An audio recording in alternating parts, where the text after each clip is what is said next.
You've got 4 minutes. You've got 4 minutes.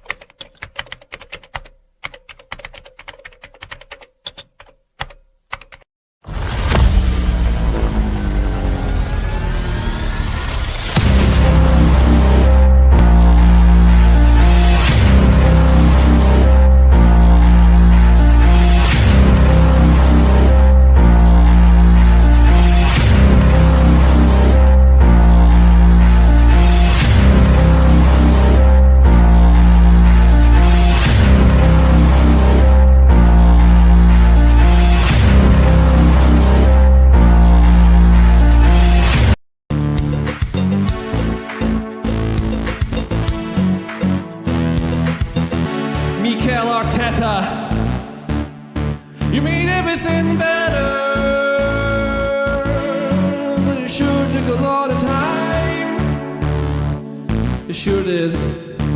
But now you can say that Arsenal team is mine. It's all mine, baby. Mikel Arteta, you made everything better. But are you gonna have it in you to beat your wildest enemy? You know the one at Man City. It's the one you can't avoid, and no one does it better than you. Can you do it any better, Mikel Arteta? Can you do it any better? Can you do it any better?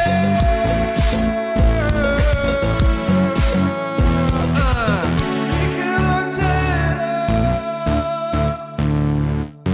you made them better.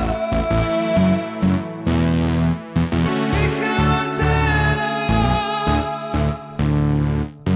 you made them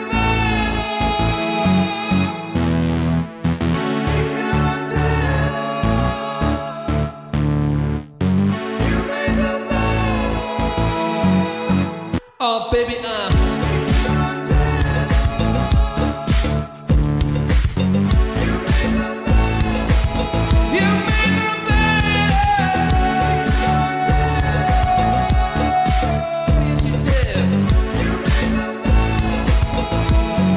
How did you do it? Well, it sure took a long time. You had to get rid of some people you didn't like. That's the first thing you got to do to make a business work. 1. Establish a great email signature. It says, "Hi, I'm Mikel Arteta." That's the first thing you gotta do. 2. You gotta establish where all the players should eat. You gotta make the players eat together.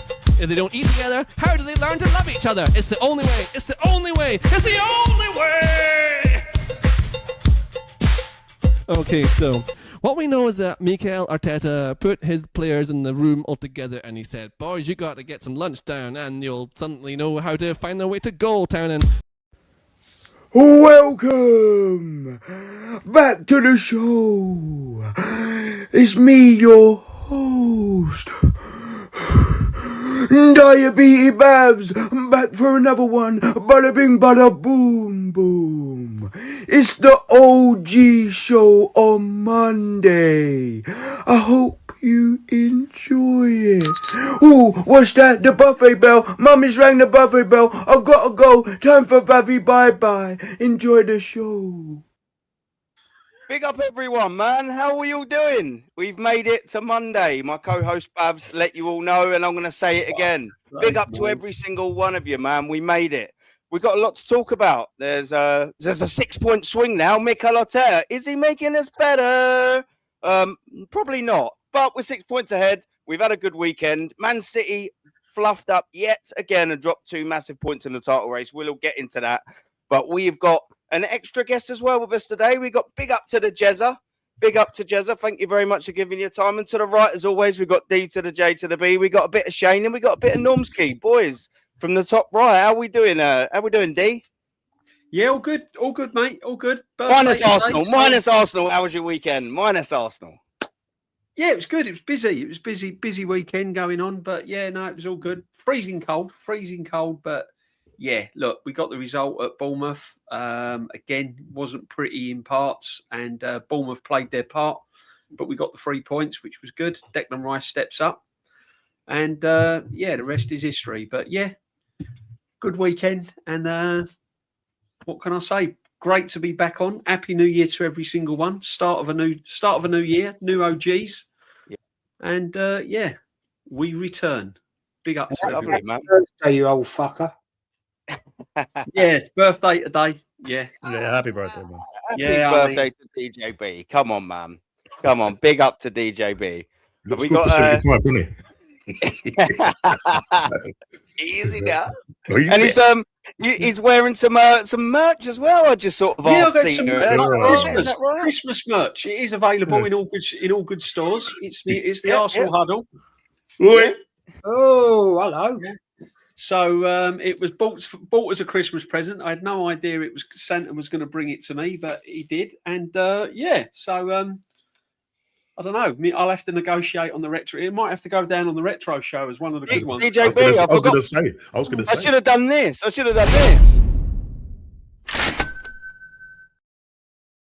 That's the one. I'll tell Available you in what, all though. Selfridge stores near you. Let me Do you know just what I mean? say, because Shane's advertising his merch as well. Let me just say that it won't What's going on cost you here? it won't cost you 80 quid. It won't cost you 70 quid. It won't cost you 50 quid. All it'll cost you is sub to these legends that are with me, sub to the huddle, sub to Aaron, That's all it'll cost you, people. It's just a nice Mine are 80 quid. yeah. Ooh, €80. Isn't it? No, Any pounds euro. sterling. Yeah. Meanwhile, Shane's is Yeah. You robbing Shipping Irish cost on bastard. The Sismo, But man. The Sismo. I'm talking about that. How are you, Shane, my man? Aside from Arsenal, come on. How was your weekend? Man? How's your- All good, all good. I'm only actually, this was just literally behind me, and I put it on because I realised when the camera came on that my t-shirt looked like an England jersey, so I had to cover it up for all my Irish G's in the chat, man. They'd stone me if they thought that's what I was wearing, you know what I mean? But Over. no, all good, man, all good. Yeah, it's happy 40th to DJB as well, man. You know what I mean? It's the young at heart. But Blushing. no, Okay, his face is almost as red as that jumper now, isn't he? Eh? Come on. listen, man, he looks good for his age. Come on, He only, does. only as young as the woman you feel, man. You know what I mean? But yeah, no, all good, all good. It's freezing up here as well in the Irish mountains. Dropping the kids to school this morning. I stupidly took the back roads, and thank God I had the Land Rover, man. A tailspin a couple of times on the icy roads. Like I had to straighten it back up again. But yeah, all good. Apart from Arteta being our manager, everything's all good, man. Yeah. Was No, buzzing, man. We got Normski Sorry, as well. Shane, was you slip sliding like Marino in midfield today, going up the back road? Oh man, I was all over the place. I nearly did an Odegaard full spin, man. At the tap brakes. But one of them. No, just like that. Little shuffle either side, isn't it? I did a lot of them, man. I did a few of them. I did a few twerks, all right. But A few of them just while you was a pending crash. A few little well, flips. if I had hair, I would. Yeah. Yeah. Well, you had Mikel Arteta up there, you know, directing the traffic. It was just- Yeah. He was like that on the side of the road, man. I was trying to hit him. That was the problem. Yeah, Your and hate- we're devastated he your weren't in hate Ireland is real. today. Your hate is real. Yeah. Shane's man, agenda I'll is take the real. jail time. I'll take the Shane's jail time. agenda is real. Oh man, I'll leave It's dash cam real. on and all. I don't care. Yeah. That's it. Your intro tomorrow morning, isn't it? In the full Irish. While I'm getting the cuffs put on. Yeah. It was working. Oh no, big up, man. And Normski as well, man. Outside of Yeah. Arsenal, how you doing, bud? Yeah, no, all good, man. I tell you, it's freezing down here as well. Absolutely freezing. But yeah, man. But listen, yeah, it's all good. Arsenal, 6 points clear. Everybody's getting giddy. We just need to calm down, press the brakes, and let's just see how everything pans out. That's all I'm saying. Yeah. It's good that we're there. Look, City, they might have bottled it, but listen, we're bottlers. We're known for true bottlers. So let's see what happens. 6 points. I'm not going to believe. I did send a voice note to Shane. Believe. No. He went, hold it. Stop it, Norm. Stop it. Believe. No, not yet. No, I'm not believing it. I'm not believing it. No, I'm not believing it. Good that you're all good, though, Norms. Yeah, And, big up to everybody. Big up to everybody. Big up to everybody. Yeah, no, big up, man. And of course, big up to Jezza. Have you been, bud? How was your weekend outside of ye old Arsenal? Not so bad, mate. Brilliant. Yeah, it's proper cold outside, but I tell you what, I don't let my house get cold.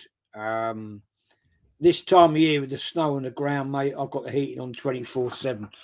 And Lovely. right now, I'm proper cooking, actually. I might have to turn it down in a minute. He's in the polo and pants, isn't he? Yeah, do you know what I mean? Just chilling there. Do you know what I mean? Send some more, mate. Jezza. Airing him out. But you know what I mean? That's why you have central heating in my house. Yeah. I'm not going to sit here with jumpers on. And the wife likes, oh, go turn the heating down. No, well, you can jog on. Yeah. It is what it is. But yeah, good to be here. Happy birthday to DJB, man. Yeah, Big up happy to you. birthday. Big up, friend. No, of course, man. And Must be getting your pension tomorrow, surely.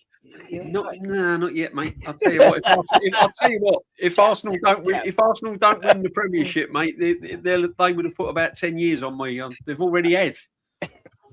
I had nice long hair before older. oh, lovely long locks, isn't it? Do you know what I mean? Yeah. What's happened, isn't it? What's gone on? That's what he does to you, isn't it, Mikel Arteta? Well, listen as well. Big up to everyone in the chat that's here as well. They're the most important people, man. Big up to everything. Who we got in here? I think as well. Big up to El Capitan Lee. He raided over. I believe you was with him, Jez.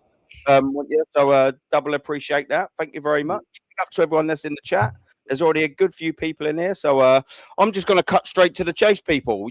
Everyone in the chat, everyone on the panel. If you've read the title of the show, that's exactly where we're going to start. Listen, I'll set it up for us. Manchester City dropped points, which adds our gap to 6 points over the Sharks. It's all looking pretty good. However, from this point, we've seen Mikel Arteta fail on numerous different occasions, whether it be challenging for the Premier League, whether it be challenging for that top four, and he even sort of slipped up in other sort of areas of the league. What I'm saying is where we are right now, and it's not just the Premier League. This is in all competitions as well. Maybe not so much the Champions League, but definitely domestically. I will ask this question to DJB straight off the bat, mate. A proper manager, a proper manager wins the Premier League title from here, doesn't he? 100%. A proper manager wins the Premier League title from here. With all the funding they've had, with all the players that we've got at his disposal, and with the quality players we've got. As I said, I was saying it yesterday, there's no excuses now. This is literally down to the manager now. We've got the players desires there. The players know what task is ahead. They know what they've got to do. They know what they're challenging for. So it doesn't take much to get the players up for a game now. That's done. That's set in stone. It's what the manager does from now on in. Does he rotate properly? Does he look after players that are carrying injuries? He's got to make sure that he's rotating in certain games. He's got to manage the game time right. He's got to make sure that he makes the right substitutions. His in-game management's got to be spot on. This is literally now down to the football manager. If you're 6 points clear with the squad we've got, Man City, okay, have been playing okay, but it ain't the Man City of old. We know that. But they're still dangerous. They're still on they've not gone away. They've not gone away. Let's get that right now. They've not gone away. They're still hanging around. It's what we do. It's in our hands. It is completely in our hands now. I've looked at the fixtures and I'm sort of thinking we shouldn't really be dropping many points at home now. With the fixtures we've got, I think we can beat Liverpool. I'm not saying it's going to be easy, but I think we can beat them. I think we can beat a Man United team that's in a bit of disarray. And with the fixtures we've got now at home, I can't see us dropping many points at home because the Emirates has been a little bit of a fortress this season. It hasn't been pretty. Yeah. The football hasn't been brilliant, but it has been a fortress. So if you look at who we're playing at home, we should get maximum points. We've got some tricky away games, and I'll throw Leeds in with that. But we should be getting something at most of our away games. So everything is there now. The fixtures are good. The team's there. Everything's in place. This guy's had £1 billion. He's had a process. He's had phases. Managers have been sacked left, right and centre at big clubs all around Europe. Yet this manager has survived. How he survived, I don't know, but he survived. So if he doesn't win the Premier League, and we said this on Lee's show, me and Jez, everyone was saying just win a trophy, we'll give him another year. No, if he doesn't win the Premiership, he goes. Because if you was to tell me that a Carabao Cup keeps this guy in a job, if he doesn't win it this year, and I said this on Lee's, if he doesn't win it this year, he's never going to win it. Yeah, he's never going to win it. So what's the point of keeping him at the football club just because he's won a Carabao Cup? Because he ain't ever going to win the Premiership. So it's it's make or bust time this season. But we all know what this manager does under pressure. You know, and it's slippery and icy out there, and it's like Arteta settings out there at the moment. This is what he's on. There's always something in his locker that you know that you can't get too confident yet. So everyone on this panel and in the chat, most of the people in the chat will keep their feet on the ground. Yeah, We'll take it game by game. That's what we do. We don't start saying quadruples and all this nonsense. We just take it game by game and just see how we pan out. But for me, if this guy doesn't win the league from now on in, it's in our hands. If he fails now, I don't ever want to see him at the football club next season. I just don't want him in the football club next season. I don't care what he's done. I don't care whether people say he's brought back the good factors. I don't care. He said, "Oh yeah, but he might have won." What happens if he wins the Carabao Cup? And no, that's not what his goal is. His goal is to win the Premiership. That's it. And he's got everything in place. As I said, there's no excuses now for not taking maximum points at home in our remaining fixtures. We should beat pretty much every team at home. So we'll see. We will see. Yeah. Yeah. And, you know, there is still a long way to go. Man City are not going anywhere. But I'll just end on this. For me, it's never been about the players. I think the players are good enough. You give these set of players to most managers, they'll win something. It is literally now down to Arteta. It's all in his hands. It's all in literally his hands, and it's how he manages the club and his man management and everything. So we'll have to wait and see. Long way to go yet, though. Long way to go.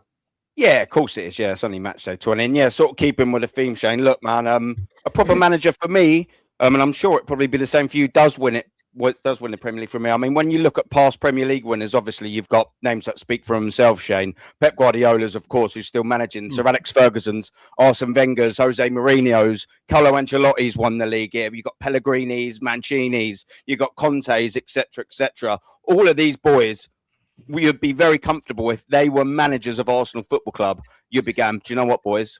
I think we'd probably all be going, I don't want to speak for everyone or the chat, but we'd probably be going, yeah, we're going to win it this year with that manager. We've got Mikel Arteta here, and that's probably why we're not going like that. But a proper manager does win it from here, didn't they, Shane? You know, we're set up very well. The teams around us, I can't really see Aston Villa keeping it up. And Manchester City, you know, what they are dangerous. And we will, for this manager, we will be having to look over our shoulder quite often. But we've got Mikel Arteta who hasn't been able to see it through. And that's why I'm still a little bit cautious. But yeah, Shane, a proper manager, they win it from here, don't they, bud? Yeah, well, we've been here twice before with this manager atop of Christmas, and he's blown up both times. People will say, oh, yeah, didn't have the squad, and City had this and that. What's funny is that I saw a headline today on one of the Top Gunner channels, City are choking, right, because they drew with Sunderland and Chelsea. We drew with Sunderland and Chelsea this month, or the previous month. We drew with both of those teams. We drew with 10-man Chelsea, and we let in 2 against Sunderland. So I don't get the glazing. I don't get the people thinking it's going to be different. We've been here before. I'm with DJB. I'm not worried about the Liverpool game or the United game so much as the Forest away and the Leeds away. I'm more worried about them than the Liverpool United games. I have a feeling that we could put a good few past Liverpool. We should do. If we took it to them, we'd choke the life out of them. But when I was talking to Rashid today, when I was talking to Rashid today, he was sort of pointing out that they'd be crazy to try and sort of nick a draw or to play deep because their defense is so bad that if they just go punch for punch and try and outscore us, we could be in trouble. We could score a few, but they could score a few as well, because if they start with the likes of Frimpong, which I think they will start with him out the wing, and if Ekitike's fit, I think they rested him for the last game. I know he had a hamstring tweak, and say Gakpo, and they just punt it over the top and do us for pace, we could be in trouble. But I do think we'll beat them, and I think, like I said, we could put a few past them. I still have no confidence in this man. I really don't. It's 6 points. It seems like a lot, but City were 7 points behind, and they closed it down in 2 weeks to 2 points. It can happen very, very quickly. City, they've drawn 2. They took their foot off the pedal against Chelsea. I could feel it coming watching the game, is that they're sitting back too much. They were doing an Arsenal on it. They were sitting back on their lead, and that doesn't suit them. So they made a mistake there. But the thing with Guardiola is he learns from his mistakes. So he won't do that again. He won't sit back like that again. Guardiola leg break. Someone saying they'll just sign Gahey. They'll just move in and sign a centre back. Really? Is that true? Is it? Oh, well. I don't know. Someone's saying that in the chat.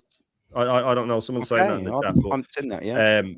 But they'll just sign a defender now. And when people talk about the defence being washed, they've kept the same amount of clean sheets as us. They've let in 4 less. Or 4 more. Sorry, just 4 more. I don't. To me, it's crazy. We have to go into April with a double-figure lead for me to be confident. And I mean that. I mean, double-figure lead, 10 points or more for me to be confident. 7 points, and they're playing as the Eddie had. I think, oh, well, they'll probably beat us, and then we could slip up. But I think we need to be well ahead of them for me to be comfortable. I'm not saying that's what we need to win it. I'm saying for me personally to be comfortable. And I'm not going to change who I am. I'm not going to bend to top gooners with their fucking hold that and their, you know, yeah. You know, we're here now, and you said this and you said that. Get the fuck out of my face, man. This guy has let us down every single year, and he continues to let us down every single year. I think it's crazy that they're so on it. I really do. I mean, what do they have to go on? Where did they get it from? Where's this going from? Feelings, and it's different this time. I can feel it. It's different this time. Not to me, it's not.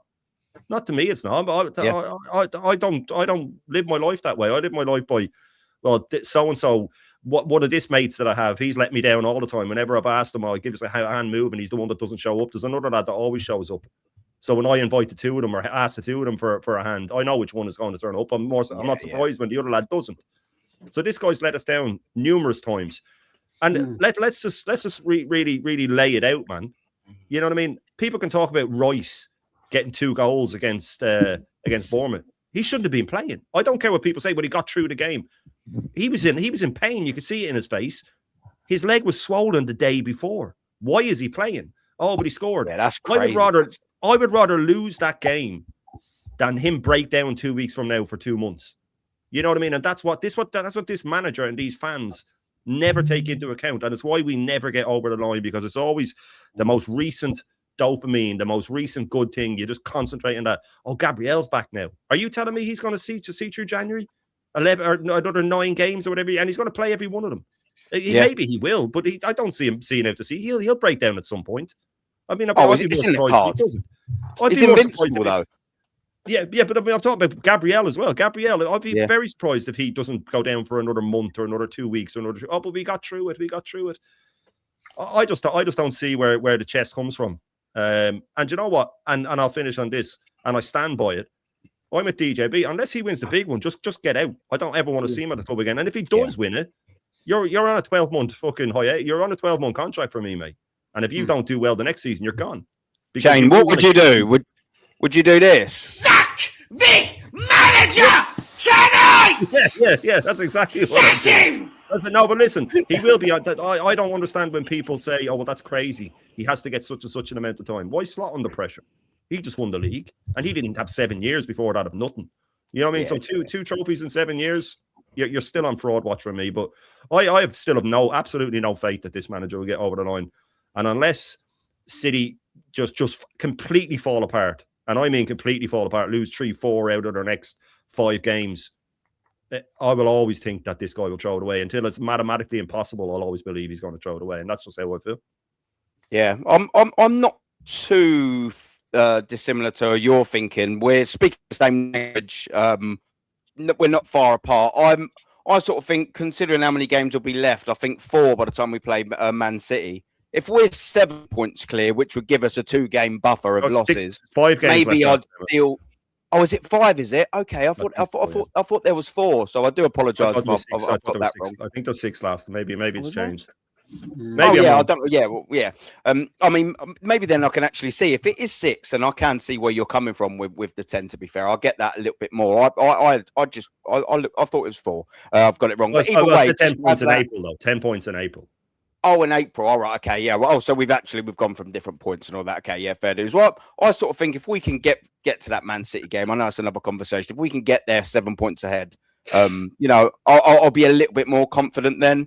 But yeah, I mean, in terms of some of the things you're saying, Shane, as well, yeah, with Gabrielle breaking down, I don't know whether you was listening back to it. I said to her, I think Jez was there when we were talking about Rashid. With Rashid, sorry, I'll start talking English in a minute, making sense. I sort of had Nkapie playing in the Gabriel position for the lineup against Bournemouth with Lewis Skelly to the left-hand side, purely just to give the man a little bit of rest. If you can't sort of be able to rotate your squad then, I mean, when can you? You've got the Liverpool game coming up, which I agree with you. You know, we should actually win, I believe, quite comfortably. Now, comfortably could mean a 2-0, comfortably could be a 3-0, whatever it looks like. I think we should comfortably dispatch of them. But if you can't rotate your squad with Nkapie playing there and just give Gabriel a breather. You know, the geezer, like we always say, he got that grade 3, came back 90 minutes of pre-season and then 90 minutes every other game pretty much until he got injured. It's sort of madness. So I actually agree with you, Bud, in that point you made. Yeah, I think he will probably break down at some stage again in the season. And it's a little bit of a shame because 7 minutes where you could have rotated him yesterday and just give him the whole 90 minutes off. Keep him on the bench maybe, you know, because we haven't got much defenders on the bench. I mean, we have Ben White, I suppose, but yeah, he doesn't see it that way, does he, Mikel Arteta? And again, he doesn't learn from his mistakes, and that could ultimately be our downfall. And that's why I don't think we have a proper manager, and which is why, after 20 games in Normski, I still don't believe we will win the Premier League. What do you think, Bud?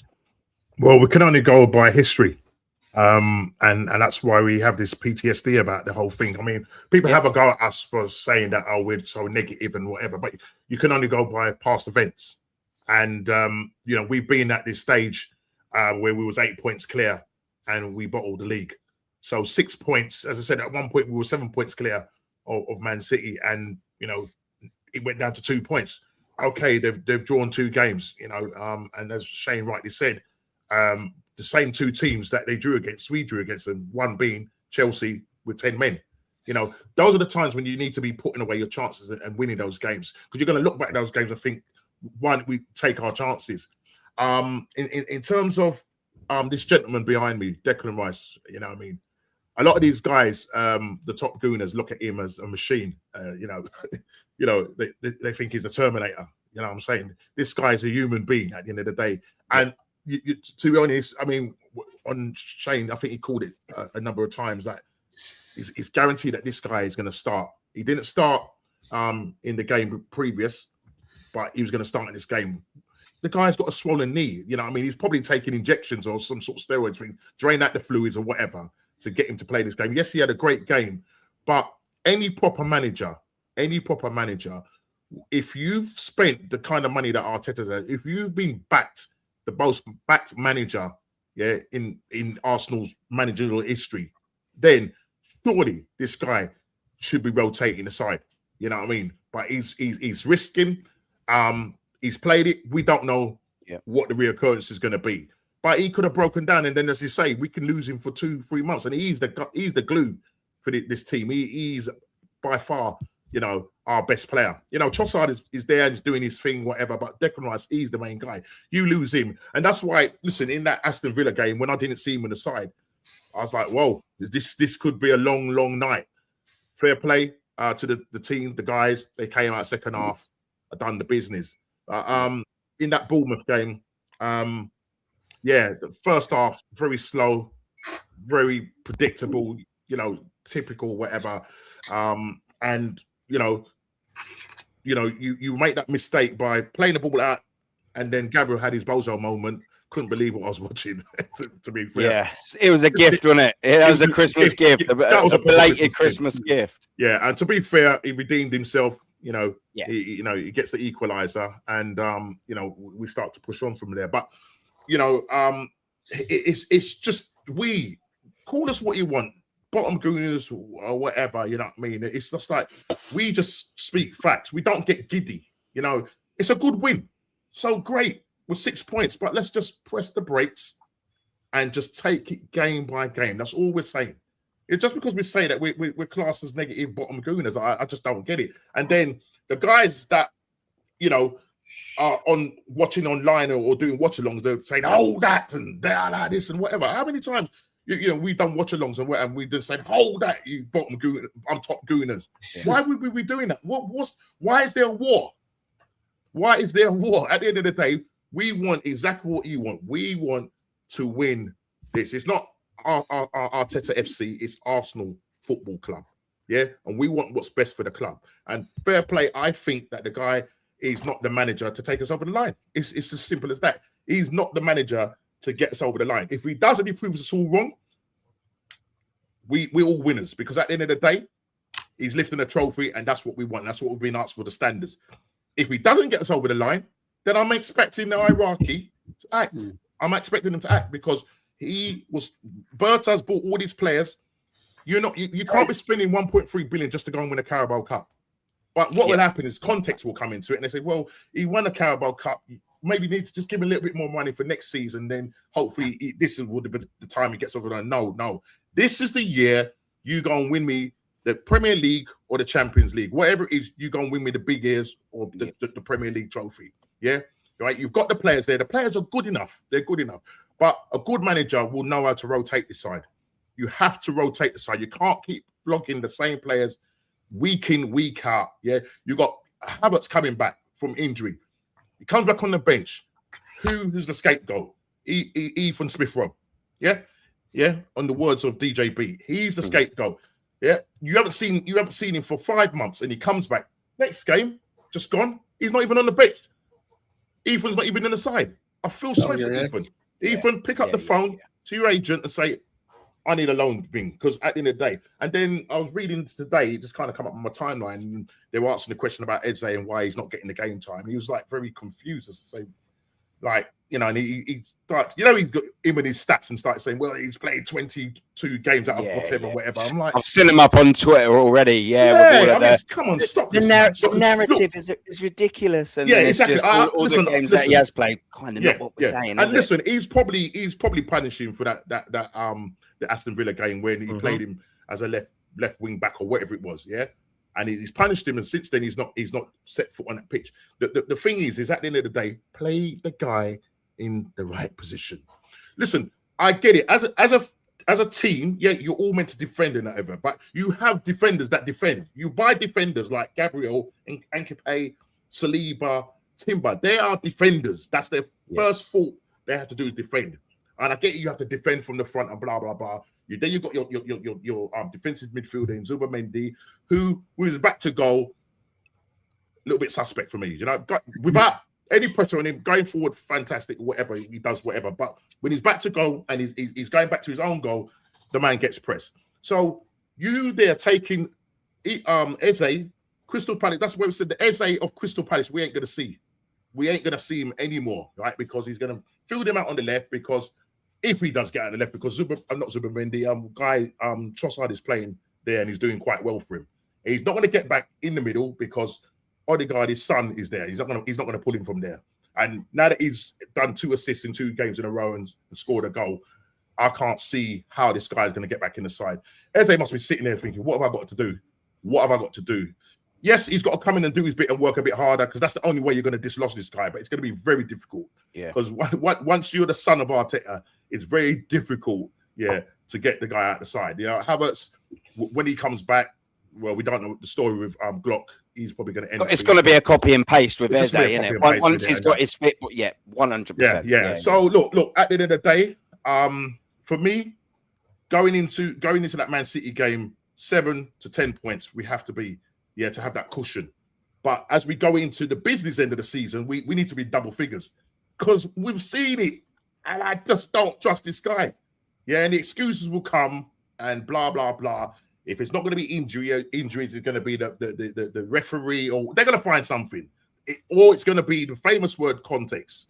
You have to bring context why we need to keep this manager. 6 years in, 1 FA Cup, and if you want to count the 3 plates, then you can count the 3 plates. But as far as I'm concerned, he's won 1 FA Cup with Unai Emery's men, and he spent 1.3 billion, 15.6 million. What's the second highest paid manager in this country? I expect more from him. Yeah. And that's it. And that's the standards that I hold him to. Yeah. Do you know what as well?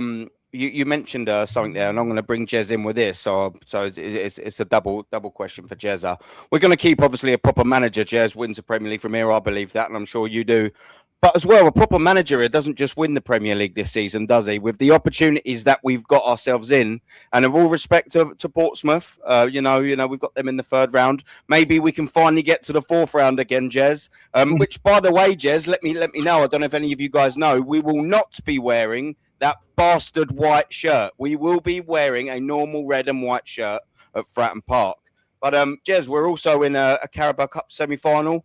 against Chelsea, which I personally believe is probably the easier draw over the 2 legs. You know, you'd probably rather Chelsea over Newcastle in 2 legs than Man City.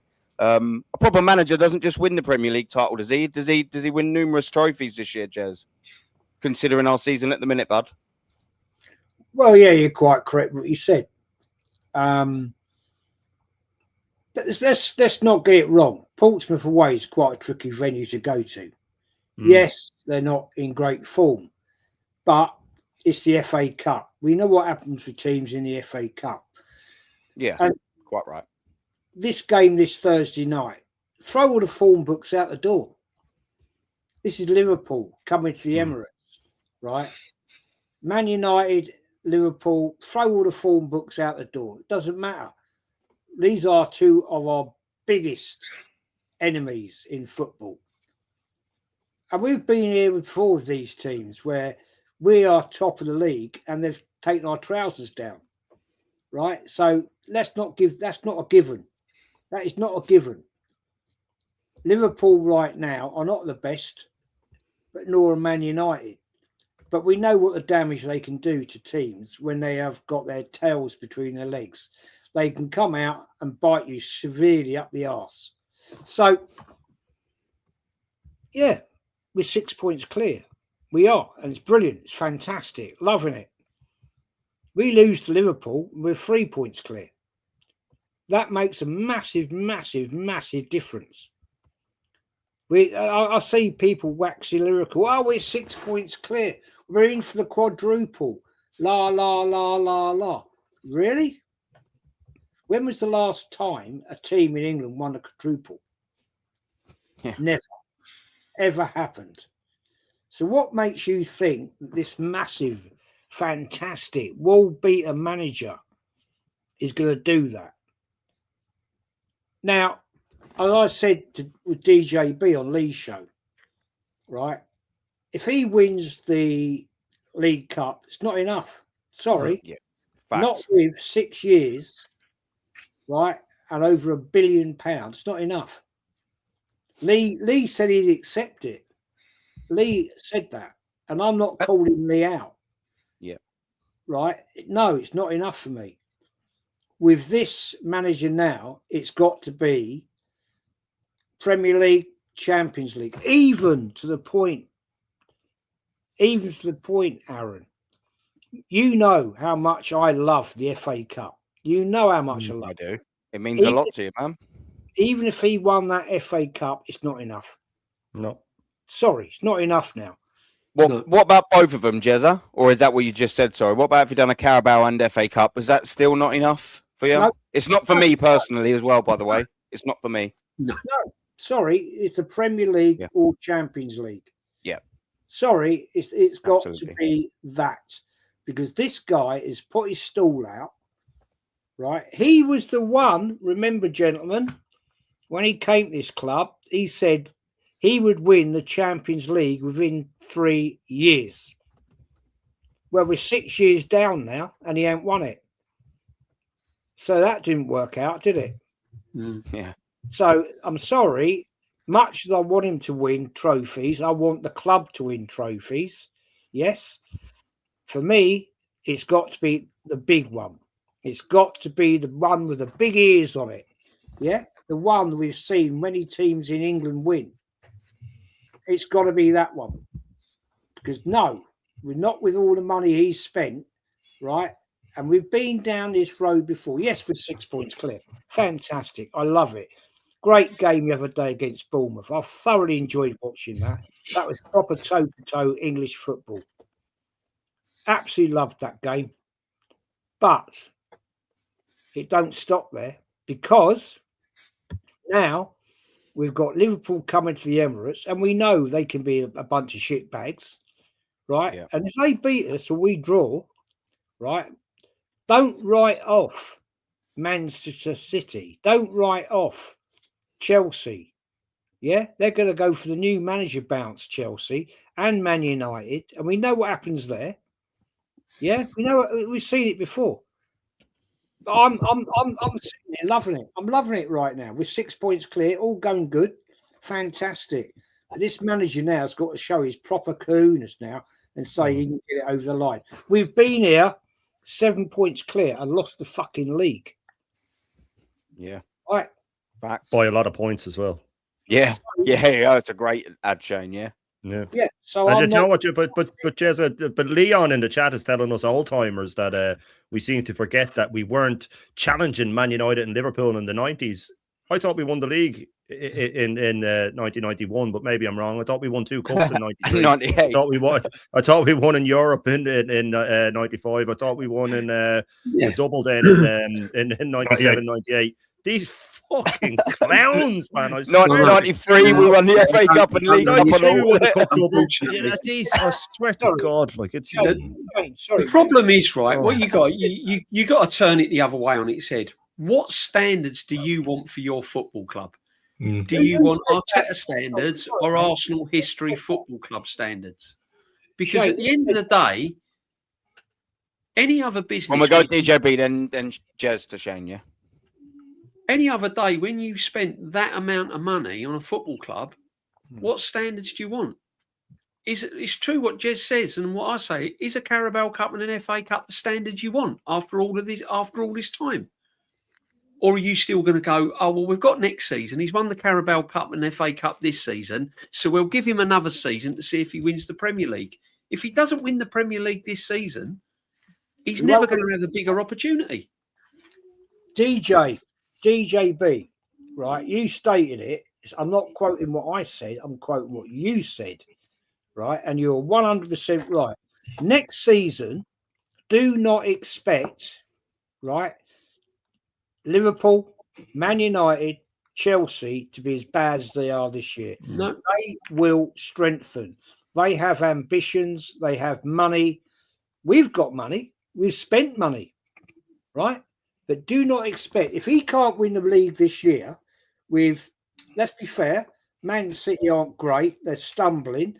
Liverpool are poor. Man United are rubbish. Chelsea ain't great, right? So if he can't get it over the line this year, DJ, right, what the fucking hell do you think's going to happen next year? Exactly. And this is what I'm saying is, if he hasn't won it this year, why should a Carabao Cup and an FA Cup be significant? What makes you think he's then going to win it next year?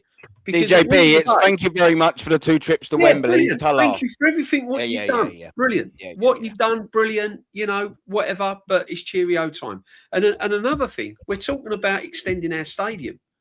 There's no more money at this football club. What people have got to realise as well, these owners have spent £1 billion. If he doesn't win the Premiership this year, there's no more money. We've got to sell to bring in players. We've got to sell Martinelli. We've got to sell Trossard. We've got to get rid of Jesus. Everyone wanted him gone at the start of the season. Let's be honest. No one wanted Jesus. Oh, if you can get 30 million for Jesus, Berta's a miracle worker. Martinelli, don't want Martinelli. He can't perform for 90 minutes, and he still can't perform for 90 minutes.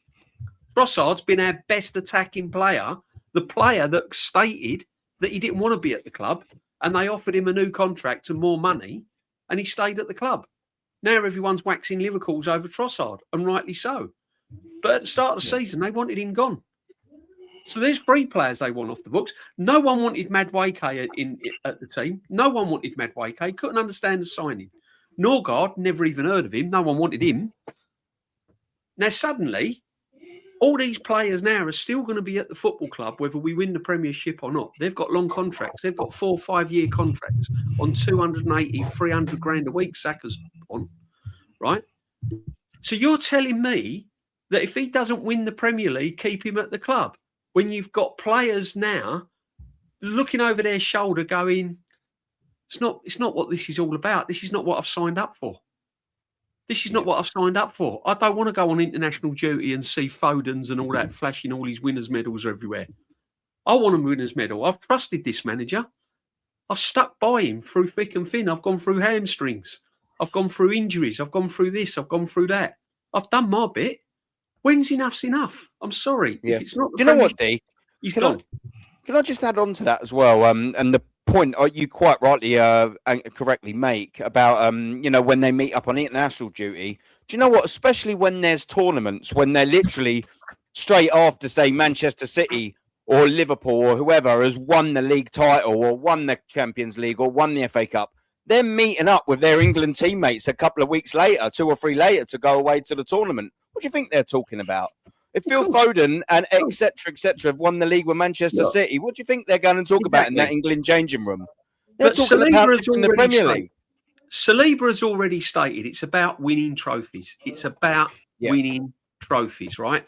And although the Carabao Cup will be a fantastic achievement and everyone will be happy and everything else, and the FA Cup, like I've been supporting the club for all these years, and FA Cup means the world to me. It's brilliant. It's what I was brought up on as an Arsenal fan. That's your foundation, is the FA Cup. That is it. But at the end of the day, there comes a point when you've got to raise the bar, because all these other teams now, they're not sacking their manager for fun. Amarin's not gone out of Man United for fun. They're big clubs with a lot of money. They're sacking their managers for a reason, to be successful. Right? They're not going to stand still. Liverpool are going to come again next season. All these players now are going to have a Premier League season under their belt. The Etatikes, the Vertses and all that. They're going to come good next season. Verts is starting to play well now. So it's going to be a completely different ball game next year. This is why this year he's got to win it. And deep down, Arteta knows that. He's had the word. The owners have said to him, this is what you got to bring to the football club now. If you can win a trophy, brilliant. But this is the one we want now. But so you know what it is? He knows deep down. He knows deep down what he's got to do. But on that DJB, on the Amarin thing and the Maresca thing, when Radcliffe came out 2 months ago and said, "Oh, you know, he's going to get 2 years. Look at Arteta. Look what's happening at Arsenal." All the top gooners jumped on it and said, "Oh yeah, you see, Arteta's changed the game now. Clubs know that you have to give managers time and you have to give them projects and you have to trust the process." Then when they sacked him, like they sacked him yesterday, and Maresca got sacked. Oh, you see, it's not all about trophies. It's not. They will turn anything into a positive to protect this guy. It's a madness. They've turned on Ethan, they've turned on Eze, they've turned on everybody just to protect this guy. And there's like the mutants in the chat, it's all about you better apologize about Arteta, and you better, even if he wins the league this year, we were still right about him because he's won 2 trophies in 7 years with 1.3 billion spent. It's not enough. That's still a failure. If he was to win the league and quit, he would still go down as a very, very average Arsenal manager who won 2 trophies in 7 years with more money spent than any manager, all combined, in our history has had to spend. It's a terrible record. And that's if he wins it. And we're meant to sit here and say that he's great and say, for these guys, I don't even think that they enjoy when we win. Because they're all just in my chat and your chat and Aaron's chat when we win. I don't think they enjoy it. Do they not want to go over to the fellow dopamine heads and give each other reach arounds? I don't know why they're always in our chat, hold that, and you know what I mean? Get a life, like, really, man. Get a life. You know, you're coming in and they've gone over to the dark side. I genuinely think that they've gone.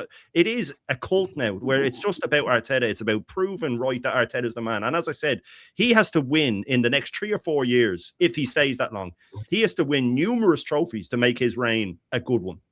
Because it's done on time. It's not about what happened. It's not about what just happened. It's always about what, when we look back on George Graham, or when they want to use him as a yardstick and say he's better than Wenger and stuff like that, they always go, "Oh, what about the second half?" Okay, yeah, right. So Wenger's full reign, it wasn't as successful as it could have been.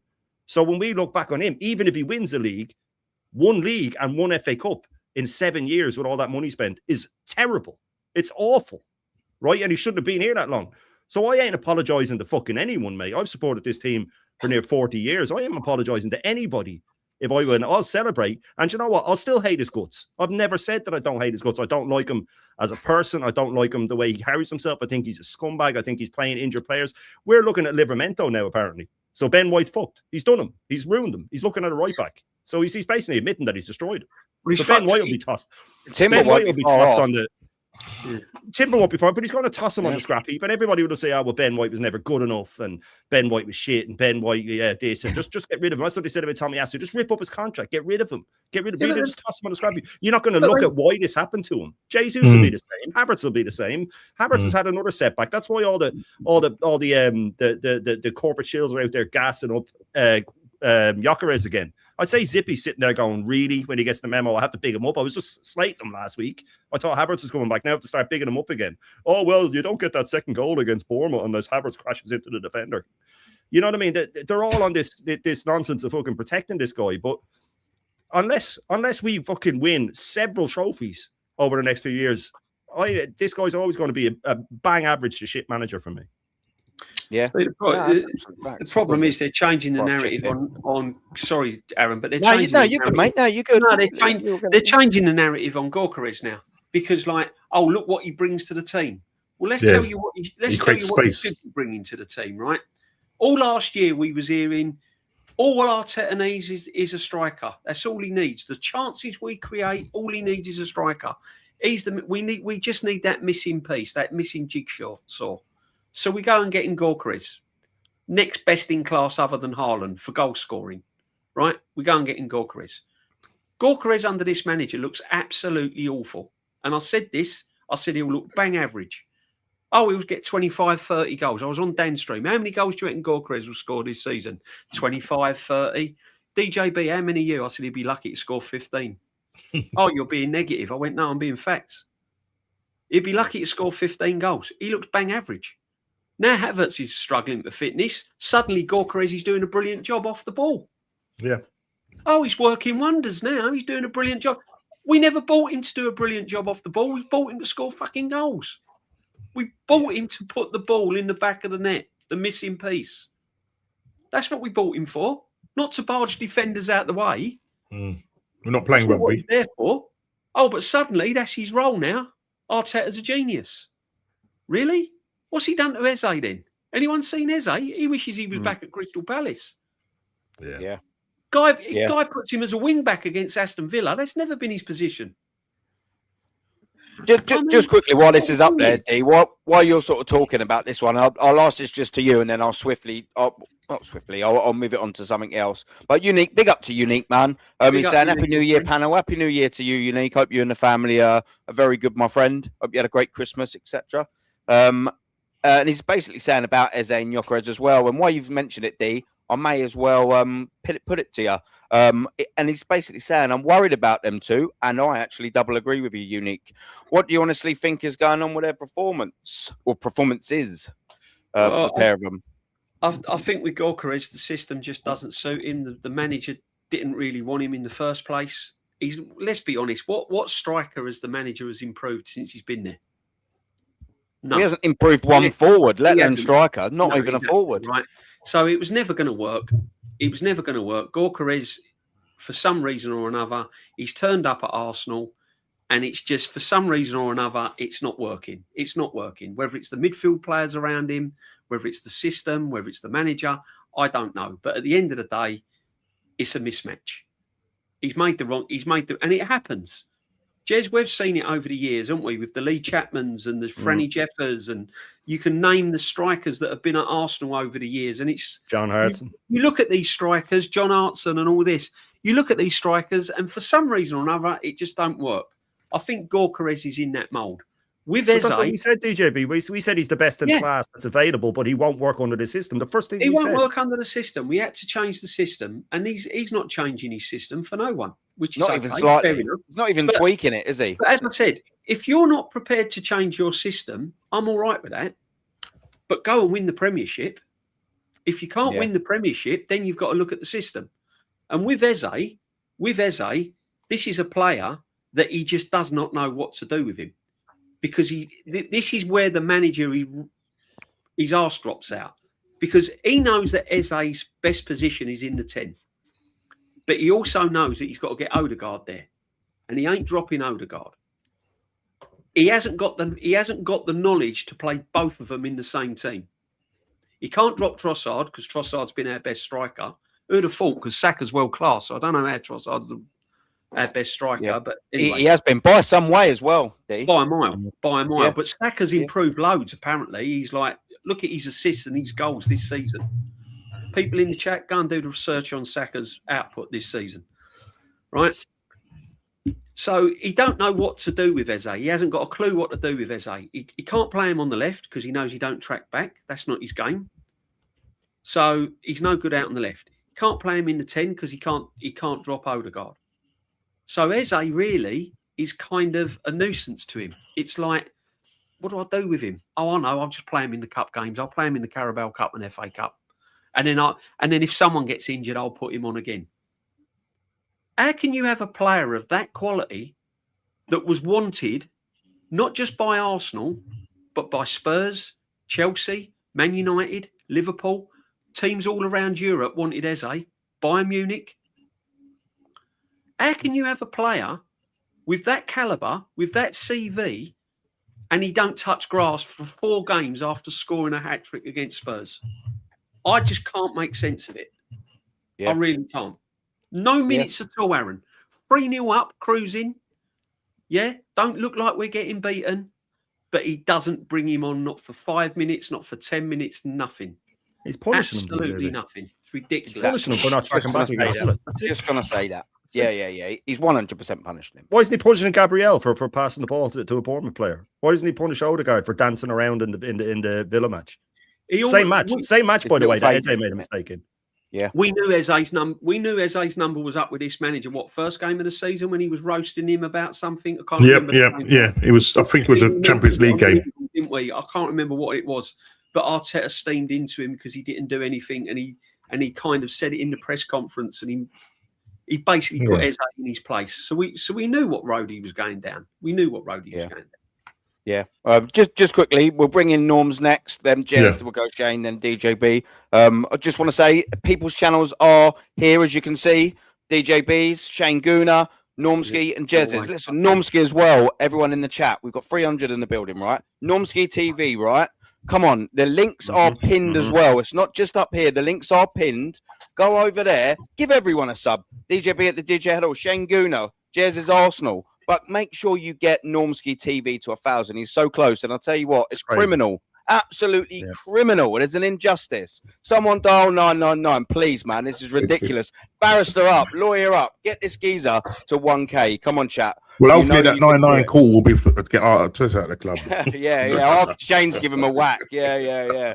That's it. Yeah, that be for the ambulance. Yeah, now 100. And if, as well, give me a cheeky like on the video. Give me a cheeky sub. Get that notification bell on as well. And again, make sure you sub to the panel. We've got New Year, New Suge, apparently. I can't believe I'm reading a comment that isn't absolutely insulting of me and Shane. New Year, New Suge. Big up, Adam. Big up to you, mate. Jez, DJB, Sean, and Normski, and of course the chat. Hit the likes and subscribe. Big up to you, Suge. And make sure you're subscribing to the amazing panel as well. Wow, that was quite nice, Suge. He turned a new leaf. Thank you very much, Suge. I hope you had a great Christmas and that, obviously, a new year with the family. I hope you have a belt of 2026 and beyond. Big up to you, mate. Big up to JCG as well. He supports all of these guys' channels and many, many, many more, and he has done from day dot. So, Sam, big up to Aaron in the panel. Big up to you, my friend. Even an Eze might play against Portsmouth, rather. Sorry, I do apologise, but that is a one-off. Yeah, man. Listen, if they... The JCG, if they don't get minutes there, I mean, again, I feel like I say this little phrase all the time. If they don't get minutes there, they never will. Certainly with Ethan, if he cannot touch grass against Portsmouth, then that would be the final straw for me. If he hasn't got his final straw already, I would be onto my agent if I'm not even in the squad or don't get on the pitch and that and going, look, get me out of here for 6 months, please. I'm a celebrity. You know what I mean? But now, big up to you, JCG. We got Sean in the building as well, which I think sort of ties well quite nicely after we were saying about Gyökeres, and it sort of ties me in quite nicely to what I'm going to say as well in a second. We're relying on Gabriel to be our main goal threat yet again, and do you know what as well, Sean? That is quite a worry for me, not just defensively, but up front as well. And that's exactly what you're saying, my friend. He's came back, and all right, he had a little bit of a bozo moment, as people say, but he made up for it. And he's been fantastic. One, since he came back from his injuries, and two, probably for the last 2 years, he's probably been our standout centre-back. Timber's been unbelievable, but he's eclipsed Saliba for me at the minute. And yeah, you can definitely, can't you, bud? You can notice when he's not in the team. And you're saying it's simply not good enough with all the attacking talent. I don't see how we'll get over the line. And exactly, yeah, that's sort of what Unique and us guys were saying as well, you know, with regards to Arteta, not really, and DJB said this, of course, as well. I think we've all said this. He doesn't make the most of his attacking players. That's not just the strikers, that's the wingers as well. Yes, Trossard's having a good season, but he's binned him pretty much for the 18 months before. Let's not forget that. You know, let's not forget that when he first signed him, he binned him almost instantaneously to rush a Gabriel Jesus back that he hasn't bettered either. So, you know, you're absolutely talking facts, Sean, and big up and thank you very much, my friend. And yeah, of course, as well, man, United sacking is not good news for us. I mean, to be fair, I'll tell you what is good news for us. The fact that since Alex Ferguson, they just haven't been able to find a manager with anywhere near the Manchester United DNA, T-Dot. So I do pray that, you know, they don't go out and get a best in class. However, if you're best in class, Manchester United, is it a pretty name in football? Yes, it is. But that team, that squad is anything but pretty. That club is in a right old mess, and I'm loving every minute. And big up to SE as well, my friend. Big up to you. I'll take over. That's it, man. Big up you failed disappointments. Love it, mate. SE, you are absolute legend. Big up to you, my friend. Hope you are doing well. Now, look, listen, the Bournemouth game, yeah, we're sort of touch on it, and then we'll go more to the Liverpool game because it's coming up. We've, you know, it was 2 days ago. We've all sort of touched it, but I want to have a little chat about this. We've sort of watched Arsenal, bar the Villa game, by the way, or especially the second half, sort of stumble over the games, and especially as well, we've seen games where we've made it difficult for ourselves. Let's say in the last 8, keep it Premier League, in the last 8 Premier League games. And me and Shane, we was next to each other at the Emirates. He came over and we was watching Brentford. That was 1-0 at large parts of the game, and we scored very late on. We gave away chances and made it difficult for ourselves. There was the Brighton game. We were a nice 2-0 up, and we conceded another goal. And without an absolutely magnificent David Raya save, you get 2 points. You get 1 point. You drop 2 points. And we sort of done it again in Bournemouth. You know, we had that little mistake, gave the goal away, 1-0 down away from home.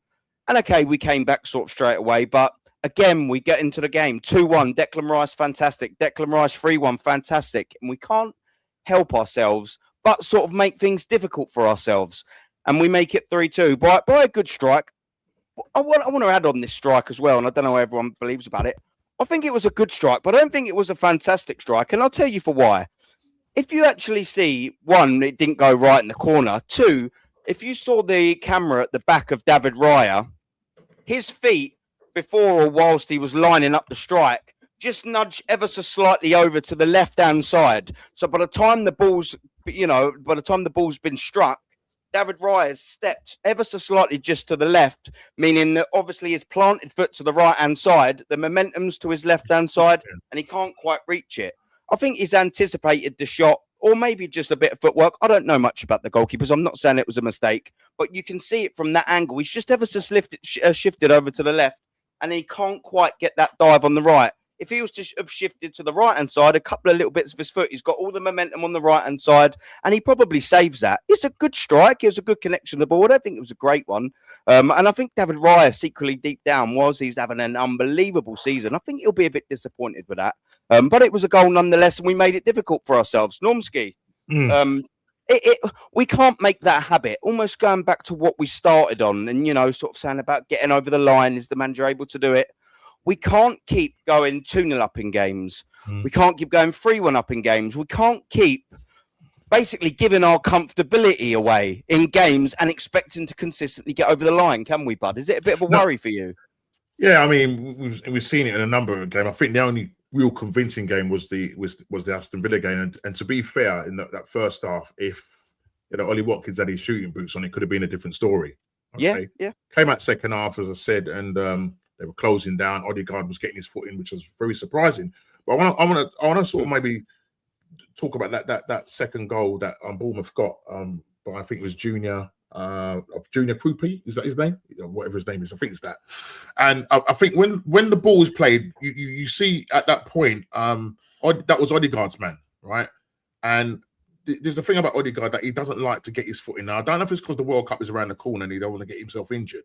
But in general, you know what I mean? He does this thing where he's almost like a dancing Bob, I don't know what it is. He's just jumping up like a puppet or whatever, looking busy but doing nothing essentially. Yeah. And I think really and truly on that point, he could have at least, because sometimes you're watching it on TV and you're thinking, is he close enough to that player to put in a tackle or put a foot in?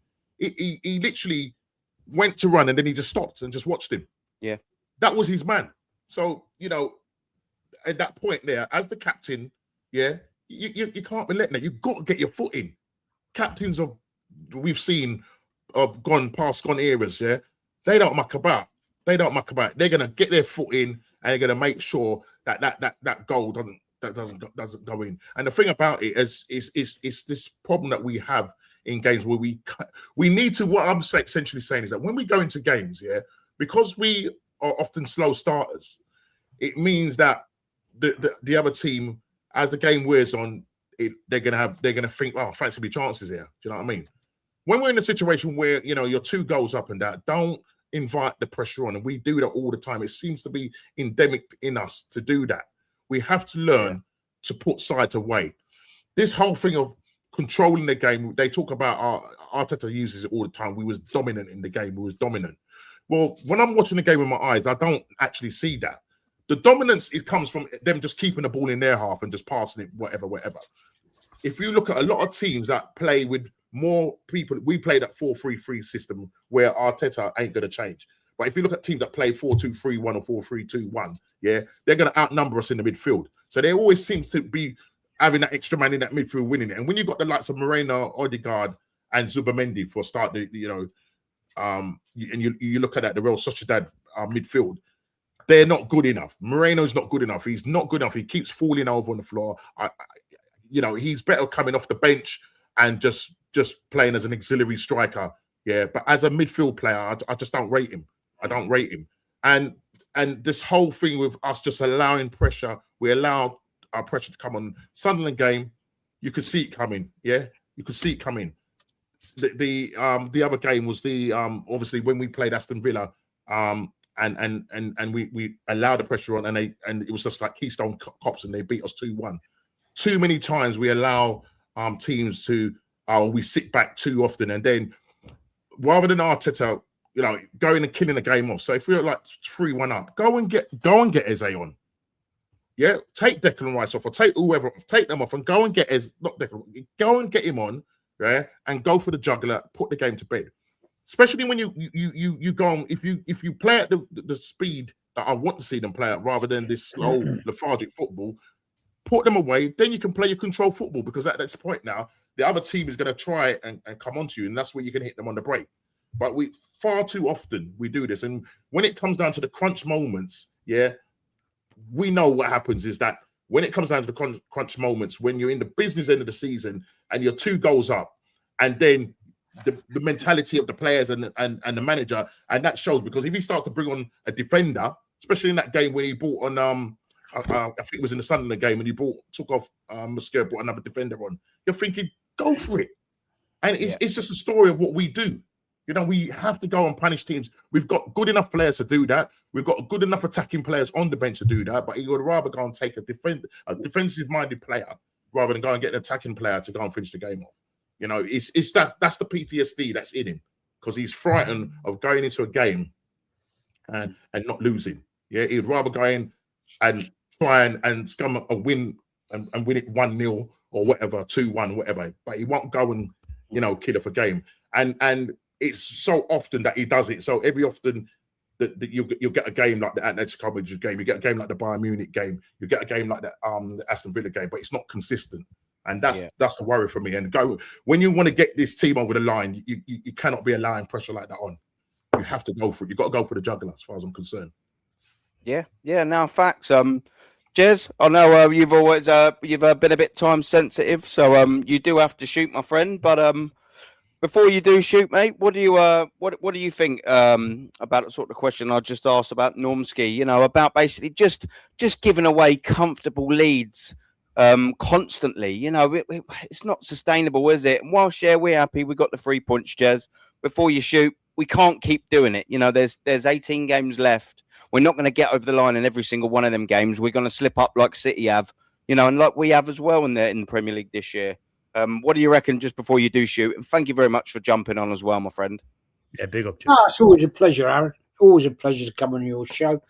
I think we just have to be careful, not get carried away.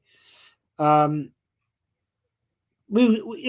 said to you earlier, we've got a tough game on Thursday night. Liverpool are no mugs. They're going to want to spoil the party, right? Yeah, they're the league champions, so they're going to want to be in there in the mix. They're not going to win the league this year, but they're not going to want to see us win it. They're one of our biggest rivals in football history, going back before I even remember football. So let's put it right. We're not there yet. Yeah. Talk to me in May, right? When we're 6 points clear in May, or 3 points, or 1 point. Yeah. Then we'll talk about it. So at the end of the day, let's not get just carried away. Let's enjoy the journey, see where we go, and let's get it over the line. And let's see if this manager can actually deliver. Because at the end of the day, I hope he does. Look, I'm sitting here. I hope he does. I don't hate Arteta. I don't know the man. I've never met the man. I never will meet the man. Right? All I'm thinking about is the club. My football club that I love to death. Right? That I've watched all these years. That's what I want to see. Yeah? And at the end of the day, I just want to see us win silverware. Yeah. But my point is this. After all the 6 years and after all the money that's been spent, sorry, the League Cup is not enough. And I said that to Lee earlier. He said he'd accept it. No, I'm sorry, it's not enough for me. Not enough. It's got to be the big two or big one. One of them. If he wins the Prem or Champions League, then I say fucking well done, fella. Well done. If he don't, he has to fuck off. Right? Facts of that. But, you know, it's quite ironic and stupid that you got a little melt in your chat calling me out. Oh, I'll meet you in Islington. Yeah, okay. Oh, really? Oh, I haven't seen that. I do apologise. Yeah, fucking big up, mate. Big up, Sahal. Yeah, you're not even from London. How about fuck off? Because at the end of the day, you don't want to know the people that I know. Seriously, you'd have a seriously bad day out. But on that note, Aaron, you're a legend. DJ, happy birthday, my friend. Shano, I'll see you tomorrow night. Yeah, man. Looking forward to it. Absolute, well, what can we say about Norsky? Yeah. Just say enforcer. That's all. I ain't messing with you. Oh, no, listen, mate. I ain't messing with you, mate. What are you talking about? Yeah, we'll send Normsky to Islington instead, Jez. That's it. Meet the good old Sahal, and we'll send the enforcer there. Jez, you doing your show tomorrow? I don't think that'll be a good day out. Where can the people find you, Jez? What show you got coming up, bud? Yes, Jez's Arsenal, man. Tomorrow night, Aaron, it's been way too long, man, since you've been on my show. Way too long, my friend. I'm doing a show tomorrow night, 6 o'clock. The back in the new year, as we are now in the new year. The old school show, and Norsky, Aaron, you're always welcome to join if you wish. And tomorrow at 6 p.m. And then I'm on with Shano Wednesday night, as always. And yeah, big up, boys. And thanks, Aaron, for inviting me on, my friend. No, all good. I'll let you know tomorrow. I've got a bloody electrical course in Crawley tomorrow. It says it finishes at 5.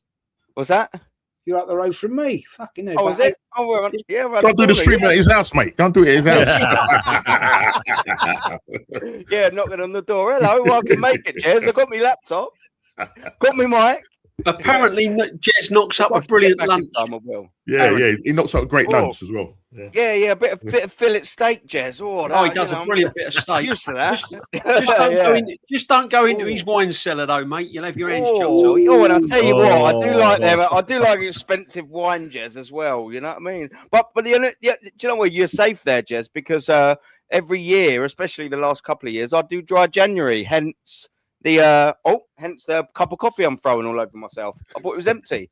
But yeah, decaf as well. So you know, I'm being a double good boy. So don't worry, your wine's safe, but the steak freezer isn't, Jez. Anybody goes near my wine cellar, mate, they get their hands cut off. Oh, honestly. Where? Go. Nobody does that. But be up, boys. Thanks. Jez, Take care, bro. Take Take Jez. it easy. Take care, boys. Yeah, take it easy, bud. Yeah, See you Yeah, tomorrow, Jez. Take care, mate. Take care, boys. Take care. excellent, man. Pleasure for having the Godfather on. Cool, my laptop. Well, I've spilled a little bit of coffee over the map pad, and it's going all Ooh. crazy. Oh dear.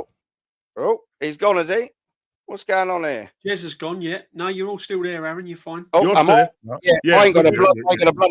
What's going on with my laptop? Yeah, where I've spilt everything. It's doing a don't do madness. that. But, Don't do that, please mate. go and subscribe to Jez is Arsenal. Make sure you go over there and send the geezer some love. Right, just bear with me 2 seconds. There we go. I think I'm back. Yeah, I got so excited about 5 days with no alcohol. I just decided to just throw coffee all over the place. So karma. What do you think I'm going to be like if Arsenal win the league, boys? Do you know what I mean? Well, I'll probably be self-harming, of course. You know what I mean? Yeah, I wouldn't be happy. I wouldn't be happy. I'll be playing some horrible love breaking up songs. Oh, we'll all be crying. gutted, won't we?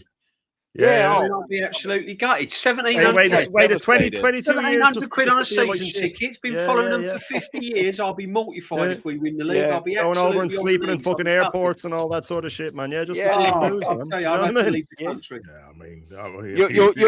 You'll notice me in the stadium if we was to win it at home. You know what I mean? I'll be the only one still sat on his seat crying. Yeah. No. It'd be like the Maracana after Uruguay won the World Cup. I And mean, the I'll go- people yeah, hanging in the I'll- stadium, man. I'll That's go what every game just to see them lose. I'll sit in the freezing cold. Oh, I'll go 2 hours on a train just every game. I might even be going to the FA Cup on the weekend at Portsmouth. Ooh, So, lovely. like, yeah, I mean, just to see them lose. Do you know what That's I a mean? long way to travel to watch it to hope your team loses. Team man, lose, you know? yeah. Yeah, I That know. is, I that don't know why I do it, man. I don't know why I do it. I mean, I've got people in the chat. Sucker saying, for "Oh, pain, ain't you, D? Yeah. I don't know why I do it. I don't know It's why I do the it. same people that call us I don't know why I'm miserable not supporting Spurs. wait by their keyboard for when Arsenal win to jump in our chats and start going at us. When they Yeah. could be in chats with people that agree with them. Madness. Yeah. Yeah, it's Yeah, strange. I don't get that, man. I don't know why I'm not supporting Spurs. You know that team that won a European Cup last year? Yeah. Why not watching them? Has Arteta Yeah. won a European Cup in the 6 years he's been there and all that money? No, he choked it No, twice. hasn't. He choked that Europa League twice, the easy tin pot cup that's Yeah, easy to win. Yeah. God, Yeah. never mind. Yeah, never That's what mind. it is. Just quickly, we got a bit of comment from Nutbuster. I don't mind taking it. You got for the Eagle and the Niners game. We are probably going to be right, but come on, man. Come on, we're 49ers over here, geezer. What we saying? But listen, getting back to football, we've got obviously a big game on Thursday. A game we've Huge. sort of slightly-ish touched on, but not sort of properly. Huge. I don't know if the rumours are true, and that's sort of all it is at the minute. Maybe Ekatike may be missing, maybe he was just being rested. I don't know much on it, which is sort of why I want to ask the question. There'll be some absolute geezers in the chat that let us know Ekatike is missing. If he is, and should he not play, that's a big advantage for me. But Liverpool, they've not been great. Do you know what? And I want to say this before I bring DJB in. We are bloody due giving Liverpool a good hiding, over the last, and I know the hidings have slowed down over the last 3-ish years or whatever, but we have watched too often enough us play Liverpool. A lot of the time some of the time being at home, but definitely away as well. Them just absolutely taking the piss out of us. We've got an opportunity, and look, Jez is right in saying as well. By the way, I do want to make sure I say this. Jez is right. they could quite easily just turn up on the day. Everything clicks for them. They get an early goal. We're not able to break them down. We know football's like that. Liverpool still have got good quality in their side, and I don't think I'm disrespecting them by saying what I'm going to say next. But we're overdue a really, really good victory against Liverpool. That doesn't have to be a 5-0 or a 5-1 like times gone by the other way round. You know, when Sterling, Suarez and Sturridge has ripped us up, and Firmino, Salah and Mane have ripped us up. And Jota, and then eventually RIP, of course, terrorizes us. You know, it's almost a conveyor belt of terror, isn't it? But the tables have turned a little bit sort of this season, not only just of, you know, where we are, but how Liverpool, of course, are churning their performances out, and it's not been too great for them. You know, they've got a few players injured, and a few new signings haven't quite hit the heights that they'd have hoped to by now. You know, obviously, I'm sort of aiming at maybe more at Florian Wirtz, who I do think will come good. The Kirkes hasn't been fantastic. Isak didn't find his feet very quickly and then got injured. Ekitike really is one of their only shining lights. You know, I don't think what they Gravenberch and what's his name, McAllister next to him have hit the heights that they have done before. Van Dijk, well, he's not a poor defender, but he's lost a little bit of his stardust, I believe. That happens with getting a little bit older. It is what it is. But they're there, are they, DJB? A Liverpool there on Thursday for us to go there at home, and we've been very good, as you mentioned earlier in the stream. Very, very, very good at home. We've got an excellent record. Should we and can you see us going in with a real convincing victory? And I don't mean a comfortable 2-0 or a cheeky 3-1. I mean a 3-goal plus margin. What are you sort of predicting for Thursday? And by the way, I will meet up with you before if you're free I'll be there, for a beer and a. Oh no, I can't have a beer and a hug. Yeah, a Pepsi and a hug. You have a hug, mate. You always have a hug. I'll have one of them. Yeah. It's me and Craig there on against. Oh, lovely. I'll split the question up really, Aaron, because Arsenal, Liverpool, as Jez rightly says, form goes out the window. You got to remember we've got the champions coming to the Emirates, and whenever the champions show up at the Emirates, especially Liverpool, they're going to want to put on a show, and they've still got players that can hurt you, and they've still got good players. Let's be honest, they've not been firing on all cylinders, but the fact of the matter is they're still chasing top 4 and a respectable place in the Premiership. They probably look at it and go, well, we ain't got a chance. We're not going to win the league, but we're going to. What we can do from January onwards is start putting in performances. We can start that at the Emirates. We can start our season now at the Emirates. They go and win at the Emirates, spurs them on in the FA Cup, and then they could turn their season. They could get something from their season. And they've still got players that can hurt you. Now, we've said it before, Aaron. I've not seen an Arsenal team play for 90 minutes. For a long, long time. When you're playing against teams like Liverpool, you've got to put 90 minutes in. You can't just turn up in 20-minute spells, 10 minutes here, 15 minutes there, because they'll still hurt you. I want to see the Arsenal at the Emirates of the second half how we played against Aston Villa. That's the Arsenal I want to see. The trouble is, there's too many moments in games at the Emirates, because let's be honest, it has been a fortress at the Emirates, but it hasn't been pretty. It's not been brilliant. Let's be honest. Most of the time, no, you're right. We've got the points, but it ain't been brilliant. There's been moments at the Emirates where it's got, oh, that was great. Oh, fantastic play. But it hasn't been consistently brilliant at the Emirates. Our attacking third is still not firing for me. Gabriel is scoring goals, a defender. We've got defenders that are free to roam everywhere, but you've got players in attacking third that are still regimental in their position where they've got to play. Saka, to me, has not really hit the heights that he should be hitting. So in the attacking third, we're still kind of it's not flowing. And against Liverpool, no matter how bad they are, you've got to have that. You can't rely on moments in games, because Liverpool will punish you. So it is going to be hard. I do think we'll win. Is it going to be convincing? I don't think so. I think it'd be quite high scoring, actually. I think I can see I think we'll win sort of 2-1. But it could easily be a 2-2. I think it's going to be open. Liverpool are going to want to attack. I think we'll attack. I think it'll be an open game. But yeah, I think we'll have enough 2-1. But we've got to play all round. We can't sneak this one. So yeah, we'll see. We'll see. And then it depends on the fitness, what substitutions he makes. There's so many things that could go wrong on Thursday. So many things. I don't think we will. I think we'll win. I predicted that we'd win against Bournemouth. I said 3-1. It was 3. And I'll predict that we'll win against Liverpool. But it ain't going to be easy. Yeah. No. Facts, man. Yeah, sort of. What you sort of feeling, Shane? I mean, you probably agree that we are due pacing them or giving them a good, a good hiding. But do you think that's going to be happening on Thursday night, bro? Well, I have a feeling in my tummy, guys, that we might smack them. I have a feeling Oh, in my have tummy, you? guys. You're so negative, right? Yeah. This is Shane's last appearance on the Edge. It's too negative. Too negative. No, I have a feeling we can smash them. I really do. Have you got flip-flops on? Or is it a bit that's that European night like Atletico, where I think we could have a 20-minute spell and just absolutely obliterate them. I don't think we'll do a 90-minute performance. I think we could have a 20-minute spell where we just smash the life out of them. Agree. But having said that, after doing a show with Rashid, and it's very easy to forget that Liverpool have a lot of good players. It's very easy to forget that they have a lot of pace up front.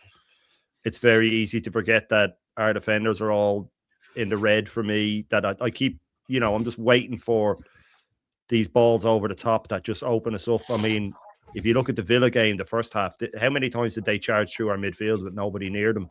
You know what I mean? So I look and I think, it's going to be one of them. I have this feeling that there'll be no in between. We'll either smash them or it'll be a disastrous result like a draw or a loss. I don't think we'll win 1-0 or 2-1. I think if we win, we'll smash them. And if we don't, it'll be a disaster. You could see a 3-3 or something, though, as well. You could really see it just going off the rails like that. 3-2. I like this, what Kieran's saying. 3-2. A lot of people are saying 3-2. I just see Liverpool. I think they'd be silly to try and nullify us because they don't have the players to do it. I'd be more worried about a Wolves coming to the Emirates and locking up than Liverpool coming and locking up. You know what I mean? Because they just don't have the players to do it. I think if they try to sort of nullify us, they won't. I think they should look at it and go, well, if Ekitike is back, I know he had a hamstring twinge, I think it was, so he didn't risk him. It just seems weird to us. We just assume that if a player misses a game, he needs an operation because that's the only time our players get dropped. You know what I mean? But other managers actually, if they don't want to risk a player, they don't risk them. So I think Ekitike might be there, and I do think they'll start with Frimpong out the wing to add a bit of fucking cover, tracking back, and for his pace on the counter attack. But if they look at their attackers, they've scored more goals from open play than us, Liverpool have in the league. So, and I think they're on a good unbeaten run as well, to be fair. 9. Yeah, 9. A few draws in there, but unbeaten run nonetheless. 2 draws recently. Yeah. But, so have we. Yep. But Yeah. I do think that they might look at it and go, well, our attack's better. Let's just go punch for punch and see what happens. You know what I mean? Like let's just try and score. We'll open up. We'll let Arsenal, because if they're playing a high line and they're going for us and we're drawn into playing a high line and going for them, and they play a ball over the top to Ekitike and we play one over to Gyökeres, I'm betting on Ekitike to score. You know what I mean? So I do worry that if they do go that way, and Slot doesn't really know any other way. So although I have that feeling in my tummy, guys, I think that's my. And look, I've got a lot of Liverpool fans in my chat. They know it's football related. It's nothing to do with Liverpool. But because of where I grew up, Liverpool are the team I hate the most. So I do want to give them a good pasting, you know what I mean? Just for my mates, so I can message them and have a bit of that and hold that and all that sort of shit.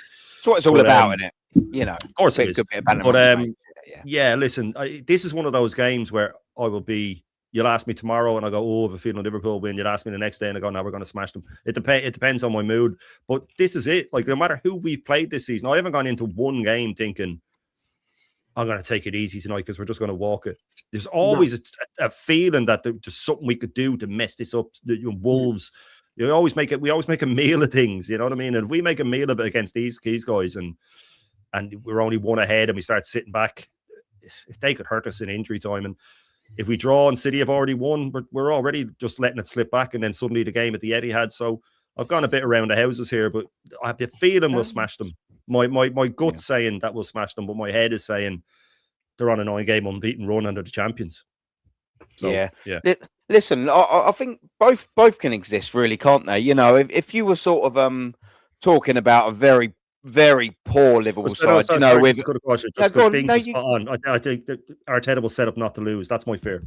That's my fear, is that he'll make the game too much about, oh, guys, you know, we had to give them a guard of honor, guys, and he'd be in the dressing room and he'd be getting them all wound up when he should just be saying, we're 14 points clear of them. Just go out there and do your job. Enjoy yourself. Yeah. Go out there and do your job.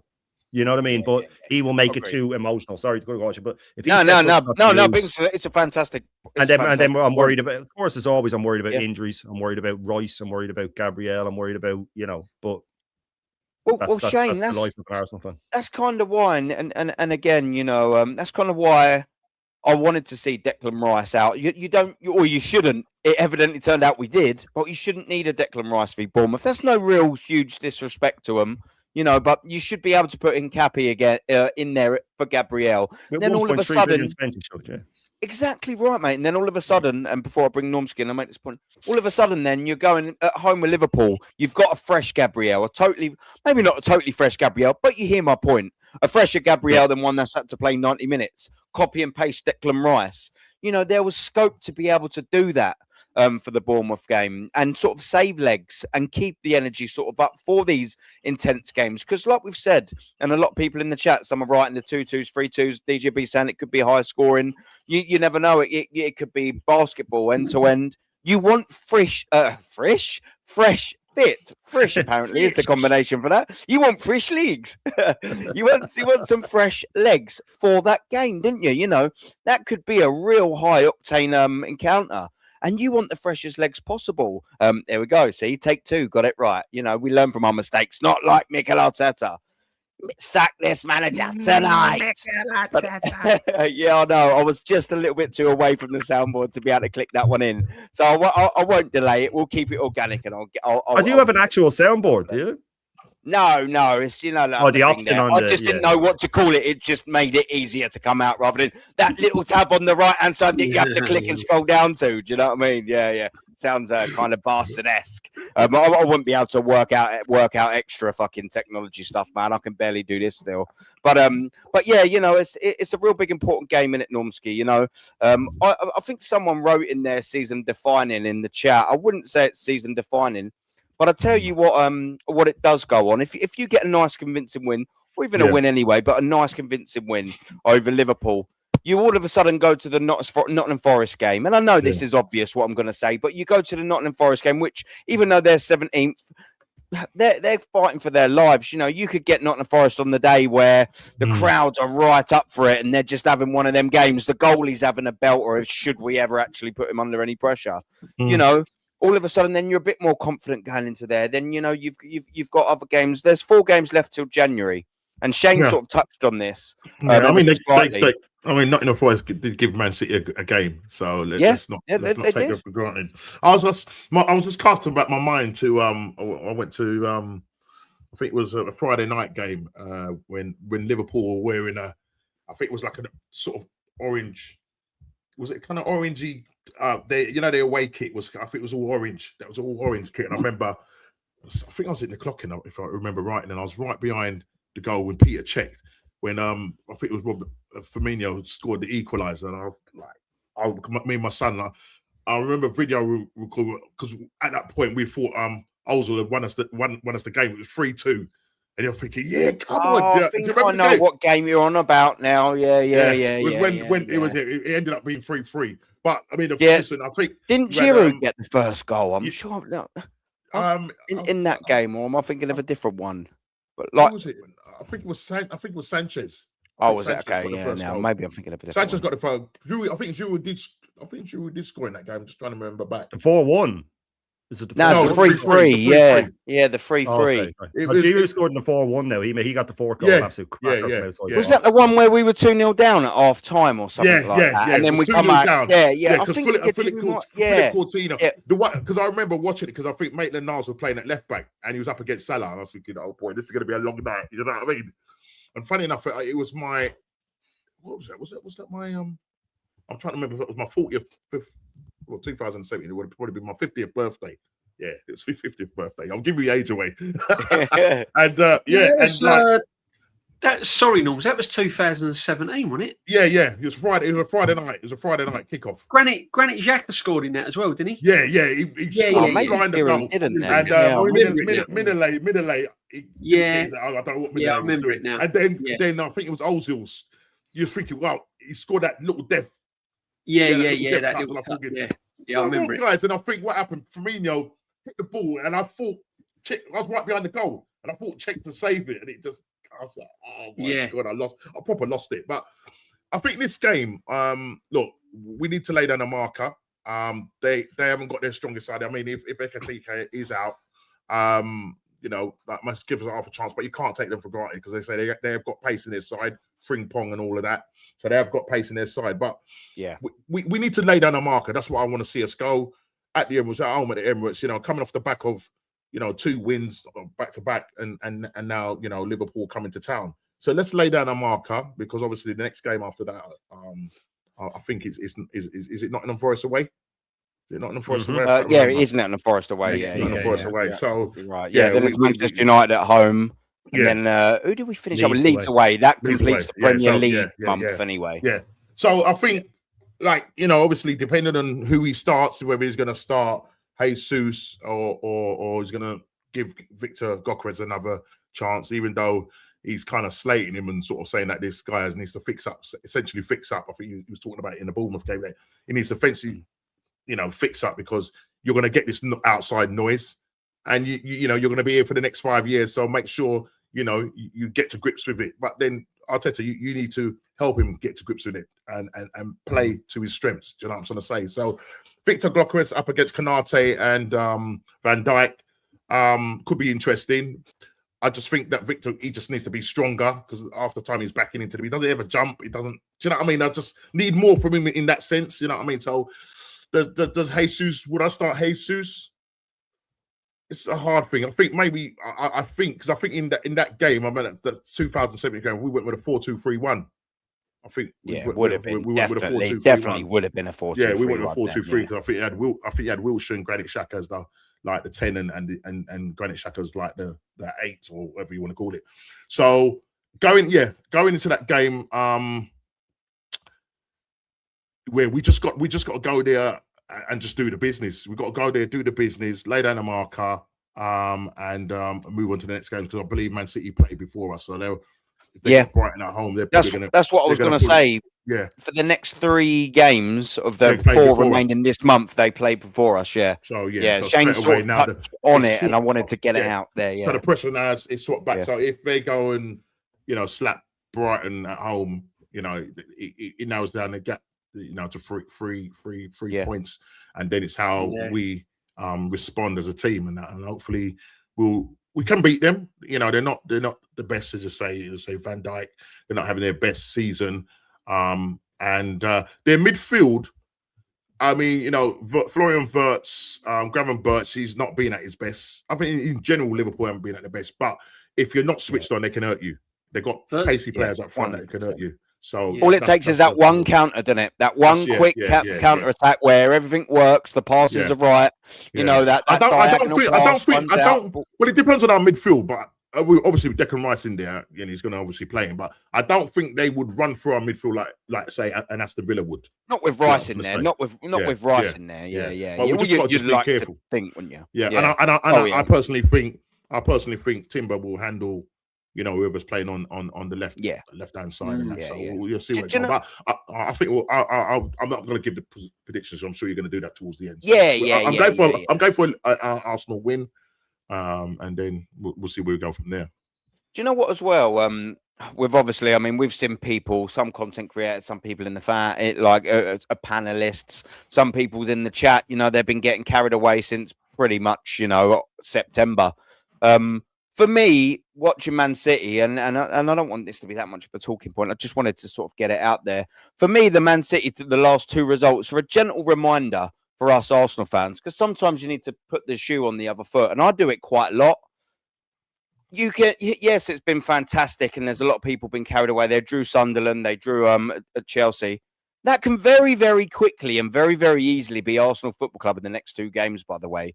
Because drawing to Liverpool and then having a real stinker off game against Nottingham Forest isn't a million light years away from a realistic universe, Yeah. So it is just, and that's what we do on this show. Shane does it, you do it, yours. DJB does it. A lot of our similar content creators to the way of our mindset. A lot of people in the chat don't get carried away. That's why we don't, because we know that in a click of our fingers, just like Manchester City, we've turned 2 points ahead into 6 points ahead, just like we turned 7 points ahead into 2 points ahead. It can change that quickly.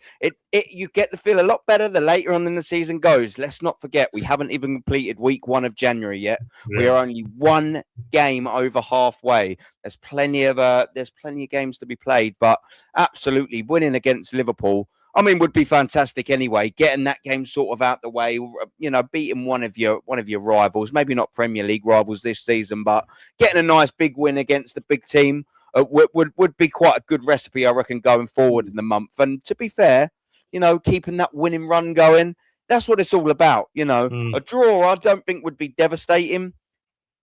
But I just sort of think, along with the 3 points, making it 6 wins in a row, getting that momentum going, having more belief, guys, going into that Nottingham Forest game. You get a win there. All of a sudden, you've built that winning run. Maybe not title winning run just yet, but I challenged it, if you remember, at the start of, might have been December. Where is the title winning run coming from? Where is it?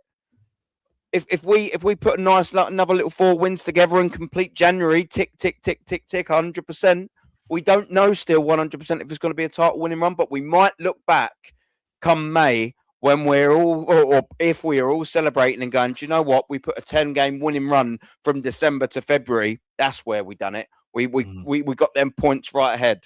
Who sort of knows? Do you know what I mean? It's we'll wait and see, wouldn't we, DJB? No one's getting ahead of ourselves over here, are we? No, you can't, because look, at the end of the day, take away the Arteta thing and that. Let's just look at it from a football point of view, and I do this quite a lot. Let's just look football. We're all football fans at the end of the day. We know as well as everyone knows that whilst you're ahead and whilst you're 6 points clear, it can take something really, really small to upset the apple cart. And that could be a draw against Liverpool at home. You come off of there with an injury to a key player, and then you're going into a Forest game that are desperate for points, especially if they go and beat a poor West Ham team. Then they beat us. That 6 points can make a lot of difference to Nottingham Forest in their survival. Right? That's how you got to look at it. So you got to look at it from the other team's mentality. And I've said this before. Liverpool can kickstart their season by winning the Emirates and finishing the season on a high and turning a poor defence of their title into something half decent. And Wirtz has been one of their best players in recent times. So, and he's a quality player. So if City beat Brighton, it's game on again. We go into that game only 3 points clear. If we slip up, we then go away to Forest, only 3 points clear. Now, suddenly, everything's looking different again. And that is how close it is. So you've just got to be, you just got to, as I said, keep your feet on the ground. What really winds me up is when we're 6 points clear and everyone's saying about league title. We're gonna walk the league easy. We're going to walk the league, quadruples, this, that, and the other. Even Arteta don't want to hear that. Your football manager that you gas up week in, week out don't want to hear this. He wants to keep it level-headed. He wants to keep his feet on the ground. The players want to take it game by game. So why should we be criticised because we're not getting ahead of ourselves? Your own football manager's not going to get ahead of himself. The point of the thing, and I know it's an old cliche what the professionals use, but it is small margins. The only trouble is when Pep when Pep has a little, you're up against a manager that's been there, done it. He's not panicking. If you look at him in the press interviews and they're asking him about, oh, you're 6 points behind Arsenal, he's sort of like, so what? He's kind of like, what sort of question's that? Now you flip that against a manager that hasn't won the Premiership, that hasn't got over the line. You start talking to him, and if he slips up, or he has a bad, or Arteta has or we have a bad result, whatever, he starts getting all a little bit, and he starts getting a bit anxious. There's a big difference. We're still up against a very, very elite manager. Arteta knows that. He ain't stupid. Arteta knows he's up against an elite manager. So the pressure can be on from one game to the next. Just keep it real, guys. Just keep it real. Enjoy the football. Enjoy the journey. Let's just keep it real, because it can easily spin on its head. And I've seen it over the years. I see us back, when we was like 12 points clear of Man United and they went on to win the league. I've seen it. I've seen all this. And it can happen. It can happen. And what you got to remember, we're still relying on set pieces. I know we have scored goals in open play, Declan Rice the weekend, but we're still heavily reliant on midfield players scoring goals, and we're still heavily reliant on defenders scoring goals. Because we've got a number 9 that ain't scoring goals. Yeah, our front three ain't clicking. Apart from exactly, yeah. We've got a Saka that's not scoring goals. We've got Odegaard that ain't really popping up with loads and loads of goals. So, and we've got Eze on the bench that can score goals. Yeah. You've got a player in Eze that can score goals, but he's still sticking to the same what he knows. And this is what worries me, Aaron. And I'll leave on this before Shane comes in. Yeah. He will still revert back to what he knows, and that's his plan A. Havertz is coming back. Jesus is already more or less in the team straight away. It wouldn't surprise me if he don't start him against Liverpool. He's already got Martinelli for Trossard and vice versa. He's not willing to play, Madueke on the left, Saka on the left, Madueke on the right. So change it up a bit. Just try something different. Yeah, it's a long way to go. It's a long way to go. Let's just keep it cool and keep it level-headed. Yeah. Big up to Matty just before we bring Shane in. But actually, let me just quickly read this out from Suge. But big up to Suge. Big up, Suge. Like a fine bottle of wine, Suge is saying. That gets better with age. DJB is elite levels. What a charmer. Happy birthday, DJB is saying to you. Yeah, of course, for anyone in the chat, it is big our up, legend DJB's birthday. So happy birthday to him. Of course. Gulp. Adam, I'm in 3 weeks of being nice. But be prepared. You're having a dry January. Suge is having a nice January. Oh, I'm gonna probably be having a cry February by the sound of it. You know what I mean? Yeah, Suge is locking and loading. Dear oh dear. What go easy on me, Suge. Big up to you, Suge. Come on, man. And yeah, I actually agree with you as well here, Joseph Connor Gold. I actually think a lot of the subs that came on looked absolutely. They didn't really over them, but you're right. Jesus didn't. I remember sitting there just thinking, has he even fucking touched the ball? Trossard came on and he spent most of the time falling over on the floor or trying silly turns in his fucking nearest penalty box. Still a mess. It was just a bit of a mess, wasn't it, against Bournemouth? And I actually agree with you massively there, Joseph Connor Gold. And when we had subs going, all right, Saka, to be fair to him, came on and helped with a moment, a little burst and a good drag back to Declan. Other than that, it was Salah and all. We see Saka cutting in and blazing it over the bar again, where we used to seeing them either test the keeper minimum or bending in the top corner, of course. Now they're all flying into row Z plus. But now big up to you, Joseph. But Matty, big up to Matty, the Southern Gooner. We're sort of talking about these, and he sent me this over just quickly while he's listening to the car, listening in his car rather. Big up to Matty. And he sort of said about the 7 biggest Premier League title collapses to rival Arsenal in 2003. Bearing in mind as well, you kind of got to add 2004, but obviously is as big of a stage as that 2002-23. That was a sort of big one and all. And look, it's us. We can't blame Mikel Arteta for this one, unfortunately. But yeah, do you remember the old 07, 08, 5 points clear? God, yeah. You know, was that when he sat? Yeah, I was gonna say yeah. I was talking about that the other day. I was talking about that. That was the Eduardo tackle. Oh no! That was the doo-doo tackle, wasn't it? When he got done in the first couple of minutes. I remember that's our captain sitting in the middle of the park, man. That's ridiculous. Gallasgate, isn't it? Yeah, Gallasgate. That was to be fair, I don't think I ever really believed we were going to win the league that year, but we were looking good up until it. It's just I thought we were going to. That was people blame Gallas for that. That was Almunia. If we had had a good keeper, we win the league that year. Oh, Almunia was what English Almunia. You know what? He was trying to get the England team, wasn't he? Honestly, we had a good keeper. We win the league. He's cut from the same cloth as Arteta. He had a game against. I think it was Birmingham as well. I think it was it was Birmingham. Yeah. Yeah, no, that was Birmingham, but then it was Birmingham again at 1-1. He let the ball squirm through his hands to make it 1-1 in injury time. It was fucking horrendous. Absolutely horrendous. He was a bastard of a keeper, wasn't he? Poodle dog, we had a good team then, man. We had a choice of Van Persie, Adebayor, Eduardo up front. We had a good fucking team that year. Man. Oh, 100%. Fabregas, Nasri. Fabregas, Nasri, Flamini was fantastic, brilliant in the six. Yeah. Well, Zicki as well. I don't know if you just said him, but yeah. We had Riziki, we had Clichy and Sanya as our fullbacks. We had a good team then, man. Really good team. Yeah. And it was just a keeper. We tried to sign Shay Given that summer to the point where Keegan came out and said it was a done deal. And then it fell through for some bizarre. I've never found out why. If we had assigned Shay Given, and it was only for like 2.5 million or something, we would have won the league. Yeah. Shane, do you know what?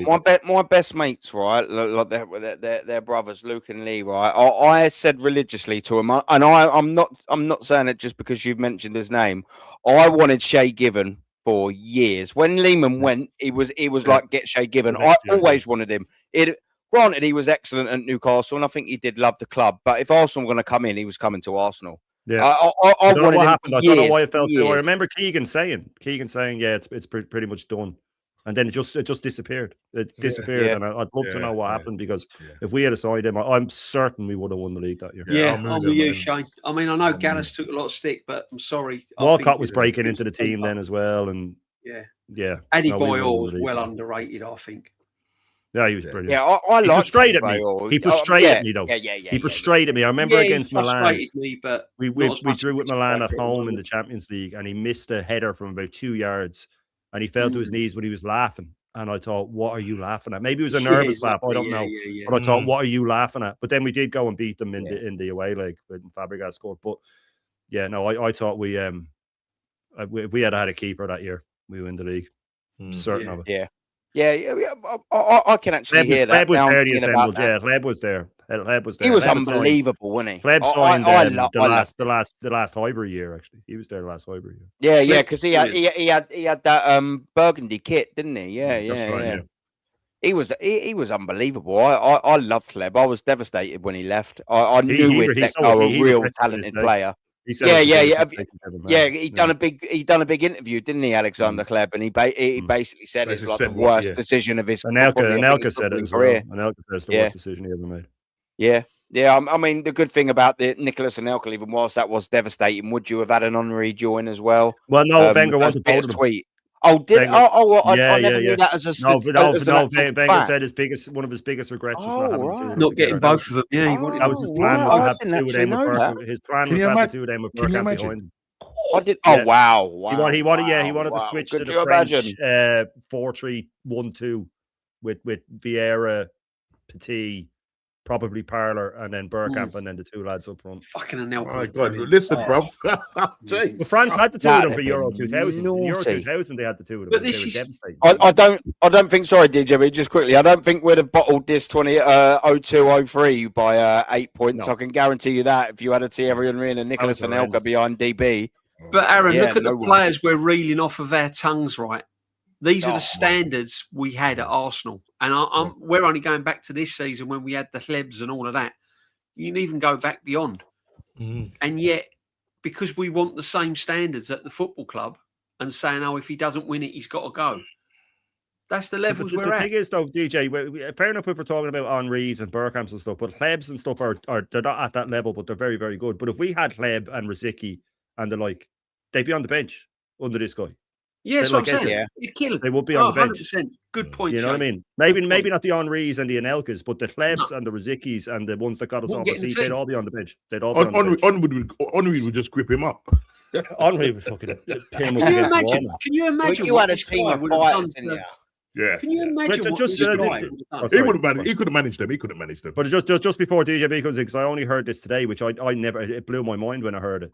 For France, it's completely off topic now. It was just as Henri's been mentioned, and I heard it today. He only ever had 2 goals assisted by Zidane his whole time at France. The best forward in the world at the time and the best number 10, and Zidane only ever assisted him twice.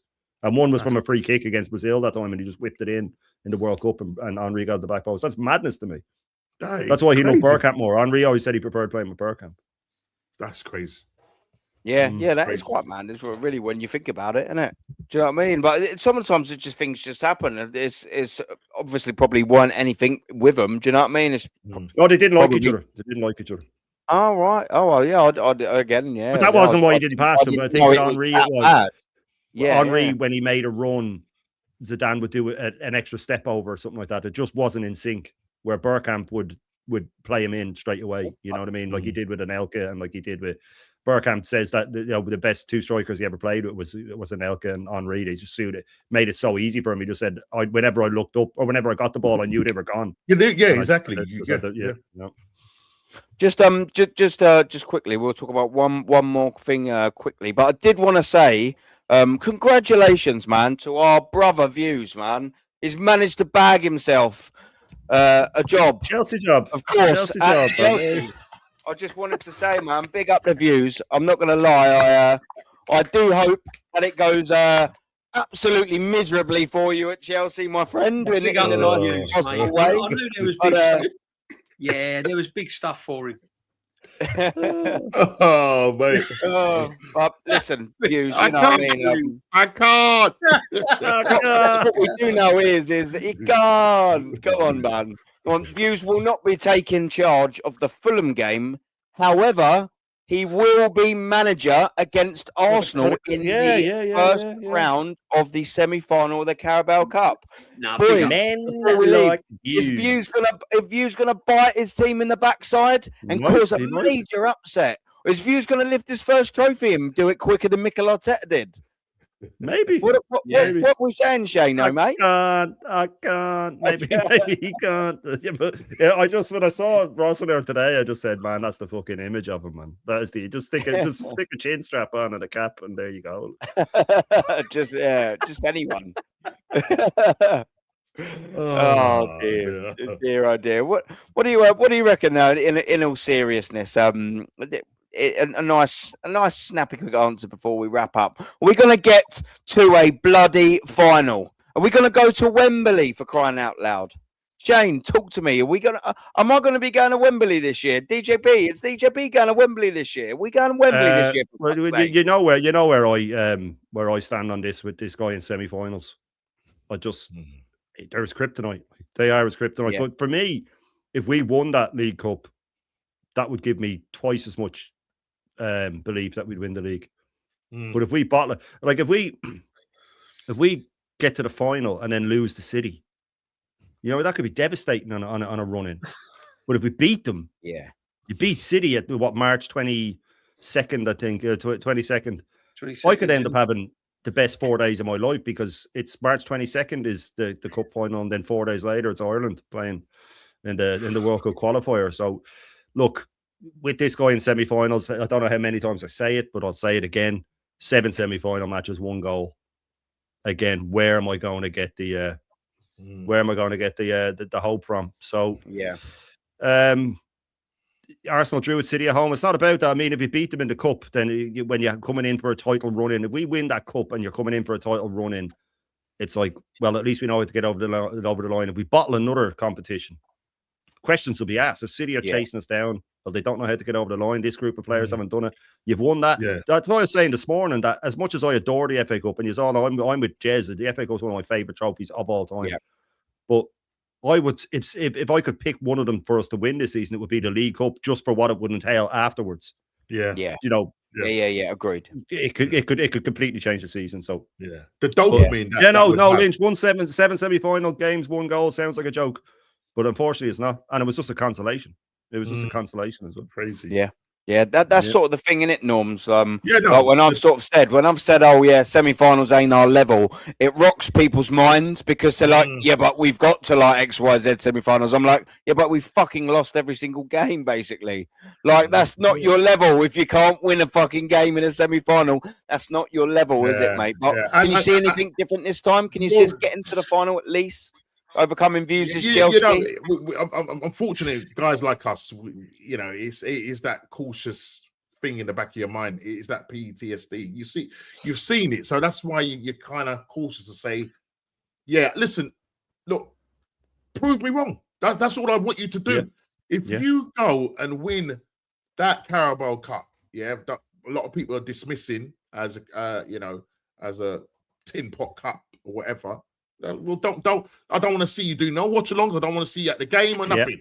Yeah. Because the whole point is this team, we can go and win this. And the thing is, if we do win this Carabao Cup, the dopamine that will give these players and us fans, that extra boost to say, look, we've won a silverware. We're still top of the league. Come on, let's go and do it. And that is just like, that would be the springboard for us to go on and try and win the league. But it's not really, if he doesn't, if he wins that and doesn't win the league and doesn't win anything else, I'm talking about the Premier League or the Champions League, and it's a Carabao Cup. Thank you for getting us to the final. Thank you very much. 1.3 billion spent. Let's go and hand it over to a real manager that can get us over the line. Simple things. That's it. Absolutely, absolute facts, mate. Norms, 100%. DJB. Do you think we're going to be having a couple of cheeky beers at Wembley? In March, my friend, 15th, I do believe. I'm just going to look quick. 2 seconds. I'd like to be confident, Aaron, but as Shane said, our semi-final cup record under this manager is atrocious. It's just something you can't kind of go in with any confidence. And you don't know, and you don't know what Chelsea are going to turn up, because let's be honest, you're up against a Chelsea team that are used to winning cups. That's right. In recent years, the Chelsea team win cups. That's what they do. They scam cups. They seem to, and they've gone through managers before and still won cups. So it's all about that first leg for me. If we come out of there with a 2-1 win, a 1-1. Then I fancy us getting to Wembley. If we come out of there and we've lost 2-0 or something like that, then I don't see it. So that first leg wins the game for me. It's all about the first leg. Whoever comes out of the first leg on top goes to Wembley. Do you think? Sorry, just coming here, DJ. Do you think them getting at Liam Messina? Do you think? I know we talk about manager bounce, but I think a lot of the talk is with that. A lot of people don't think he's good enough to manage this club. So will that kind of sort of play on the players' mind, or do you think it's like, well, no, who cares? We got a new manager in. It's new manager bounce kind of thing. Do you think he will give them a new manager? Because I can guarantee if it's a top class manager coming in and managing this Chelsea side, you will definitely get that new manager bounce and whatever. And I think, we will be in trouble. The only thing is we beat ourselves. And it's just like what we're saying with the league, it's for us to throw it away.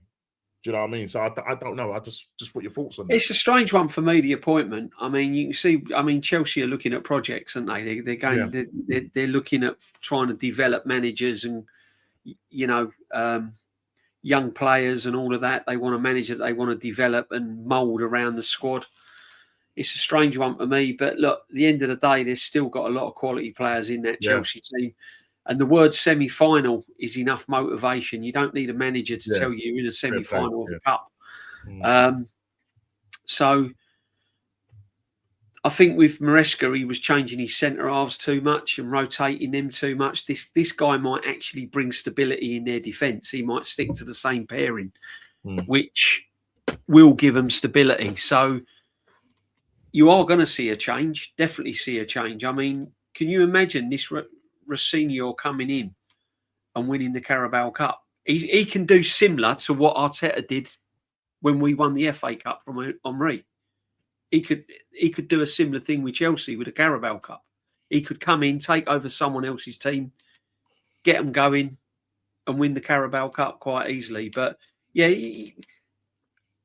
it's not a big name. It's not a big name, but at the end of the day, he could bring a bit of stability in their defence. So we'll have to wait and see. But I think the first leg wins this tie. I seriously think the first leg wins this tie. Do you reckon if we avoid defeat, we win the tie? I heard you sort of say about draw. Yeah, I just wanted to clarify if we avoid defeat. If we avoid defeat, then we go through. If Chelsea win 2-0, 3-1, something like that, if they win by 2 clear goals, then I think we'll struggle. Sorry to cut you there, just quickly. If it's even on aggregate, does it go extra time or will it go straight to penalties, even in the semi-final second leg? Semi-finals extra time, isn't it? Will it? I don't actually know in this competition anymore. I know they've binned it for the knockout rounds. I just don't know whether they have or haven't for the semi-finals because it's 2 legs. Is it? I actually don't know. Is it extra time? I think 2 legs semi-final, isn't it? If it's a draw. No, I think it goes straight to penalties. I think. Oh, will it still do even over the 2 legs? If it's 2 all over 290 minutes or 180 minutes, I should say. So, yeah, is that it? Just pens. I could be wrong. But I think so. Yeah, because the final goes straight to penalties. The final goes straight to penalties. So I don't. Then the semis got. That means it's going to go straight to penalties. I'm surprised they've done the final. To be fair, as straight to penalties. I would have thought they'd have given the extra time, but. Look, maybe they've just set that rule as a precedent and they want to keep that, throughout the whole competition, which is also fair enough. Kwaz is saying second leg will have extra time and penalties, not first leg. Yeah, not the first, obviously. Yeah. Extra time is only used in the Carabao Cup for the second leg of the semi-finals. So it's used. And then the FA Cup is straight to penalties if it's even full time. I think the FA's. Sorry, not the FA Cup. Sorry, the Carabao Cup. Yeah. So semi-finals in the second leg of the semi-final. Then I was quite intrigued. I'm getting mixed views here. You're getting something else. Yeah, I think it does. I think I'm with Shane. I think it does go straight to penalties. I think they scrapped it, didn't they? Yeah, just entirely. Yeah. No, if the final's not using it, they're not going to do it. In the that's what I mean. If that's a fact, and I've got no reason to believe that you haven't, it's a fact, and you've read it correctly, Shane. Yeah, that you'd have thought that the semi-final wouldn't be if the final isn't, wouldn't you? Yeah, it does make total sense. So Darren as well, though. We went into the semi-final. You got to remember, we went into the semi-final of the Carabao Cup against Newcastle last season full of confidence. Oh, we'll beat them. I was a little bit confident. We just smashed City 5-1. We just smashed City 5-1. I was just going to say, Shane, we just smashed a Man City team, and everyone was like, "Oh yeah, we got Newcastle. We'll smash them. We'll smash them." No shot. And then look what happened. They were the worst. I walked out. Well, we got warned about that. We got warned about the Newcastle game. Yeah. Do you know what my rationale was, Norms? For the Newcastle one, I always knew it was going to be tight and tricky. I just sort of assessed the last few games we've played home and away. And I thought, do you know what? We usually lose to Newcastle or draw, but lose by narrow margins, guys. But when we play at home, sometimes we can beat them by bigger margins. So that was sort of my sort of looking at it and thinking, if we're going to win, okay. Yeah. We might lose 1-0 away. Maybe we'll win 2-0 at home, like we've usually done. Boy, was I wrong. We comfortably lost. We was terrible. We was terrible. Boy, was I wrong. We was terrible. Yeah. But listen, man, we will wrap it up there. And before we do, people, make sure you are subbing to DJB. He's going to tell you in 2 seconds what he's got coming up, as will Shane and as will Normski. Whilst we're on the Normski thing, we've still got 163 in the building. People, please, please, please. It's criminal. This man is not on 1K. So if you're not going to sub to me or Shane or DJB, come on, guys. It's just a cheeky sub. It's a scroll of the mouse. It's just a drag it down. It's a go. It's free. It's free. Uno clicko. Come on, people. Uno clicko. Get this geezer to $1,000. Give him a bag of Sander subs. Come on, geezers. Stop being pagans, you wonderful so-and-sos. But If you don't want to do all of that, smash a like on the video. Come on, it makes a massive difference. Them bastards at YouTube have been screwing us over for too long. So let's revolt. Let's get back at them. Smash that like button. Hit a notification notification bell on, and hit the sub to me as well. That'd be double grand. DJ B, what have you got coming up, my friend? Well, I'm glad Norski's listening because we have the return of the Mingle on Wednesday. Young, free and single. The return of the Mingle jingle. Return of the Mac, man. Return of the Mac. We also have the return of the Retro Show. Oi, The one and only Retro Show with the one and only Shane Gooner and myself, who I'm winning 6-5, by the way. I'm 6'5", the pagan. 6'5" to me. 6'5". No, it's not, is it? It's 6'5" to me, man. Come on. Get the receipts up. Shane, get the receipts up. Cheating again? No, it's not. It's 6'5" no. to DJ. I'm just Is it? Oh, you got me going then. You take advantage of my old age and my memory. Afghan special, wahaha, you know it, man. Yeah, but anyway, the return of the Mac, the return of the Mingle, the Retro Show that I'm looking forward to. Yeah, man, and then obviously the Sunday sit back. There's no Thursday shows this week because I'll be at the game, Arsenal-Liverpool, so me and Kenny won't be on Thursday. But yeah, all good, man. Thanks again, Aaron. OG show, it's one of my favourites. I love it, man. So thank you, Shane. Thank you, Normski, and bless up to you, Aaron, and the world-class chat, as you say. Come on. Yeah. No, that's funny, man. Yeah, like I just said to you, Lux, in the chat. I think I've got Del Boy's Spanish, mate. A bit of El Clico. Shane, big up to you, my friend. Thank you very much for jumping on as well. Well, we all know where we can find you, and that's at 10 o'clock. Where is that again? The full Irish. Full Irish. Come on, you fucking full Irish. Big up for having me on. Minus the beans. Minus the beans. Big up the Norms and big up to DJB and the chat as well. Yeah, full Irish tomorrow morning. Then the Retro Show. Then the old school show, and then I have a member stream as well tomorrow night. So a full day of streaming tomorrow. Wednesday will be the Bruised Banana instead of Thursday because of the Arsenal match. And then I have Friday night will be the debut of my new evening show. It'll be before yours, Aaron. It won't bleed into yours, but it's the Last Irish Supper will be starting on Friday. Is that just you, the Last Irish Supper? Yeah, it is. Yeah. Just an evening, just for an hour or so on my own, to do an evening on my own. I have a couple of segments in it. Injury time will be one where we go through all the different injured players.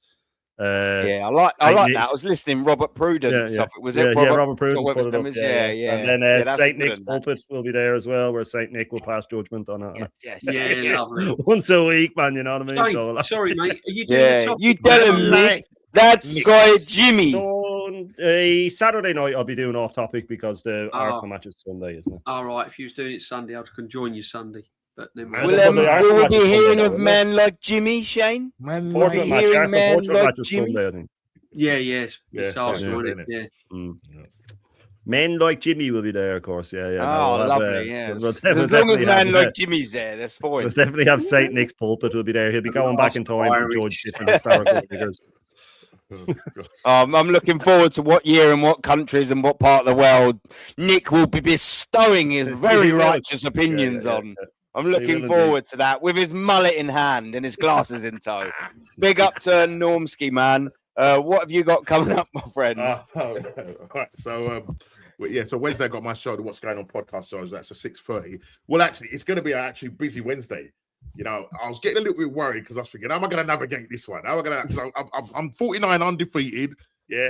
And then Shane said something in our other chat. He went, we've got Bruised Banana on Wednesday. I'm thinking, well, how am I going to navigate this? I've got the Mingle show. It needs to be like, give me time, because I'm going to be going from my show straight into the Bruised Banana. It's giving me about an half an hour, right? So I can go. I won't keep you too long. Yeah, and then I'll be on the DJ Mingle. It's going to be a great show.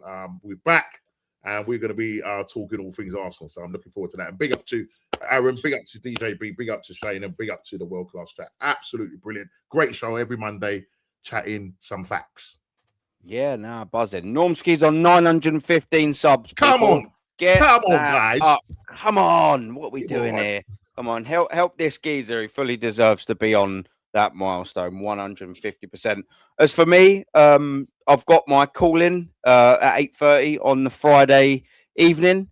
What I may or may not do, I probably will do, is maybe I'll do a cheeky little 20-minute solo on that call-in, and then I'll open up the lines and we'll get some panelists on.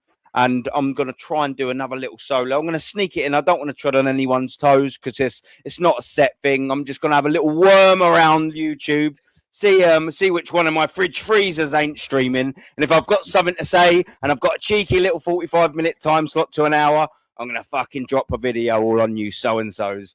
So look out for that at some stage in the week. But aside from that, it's Mikel Arteta out. Still. What? We're top See of the you league. Thursday, Aaron. We're top of See the you Champions Thursday. League. We're in a semi-final. We've got Portsmouth in the FA Cup. What are you talking about? Fuck off down the lane. Toodaloo.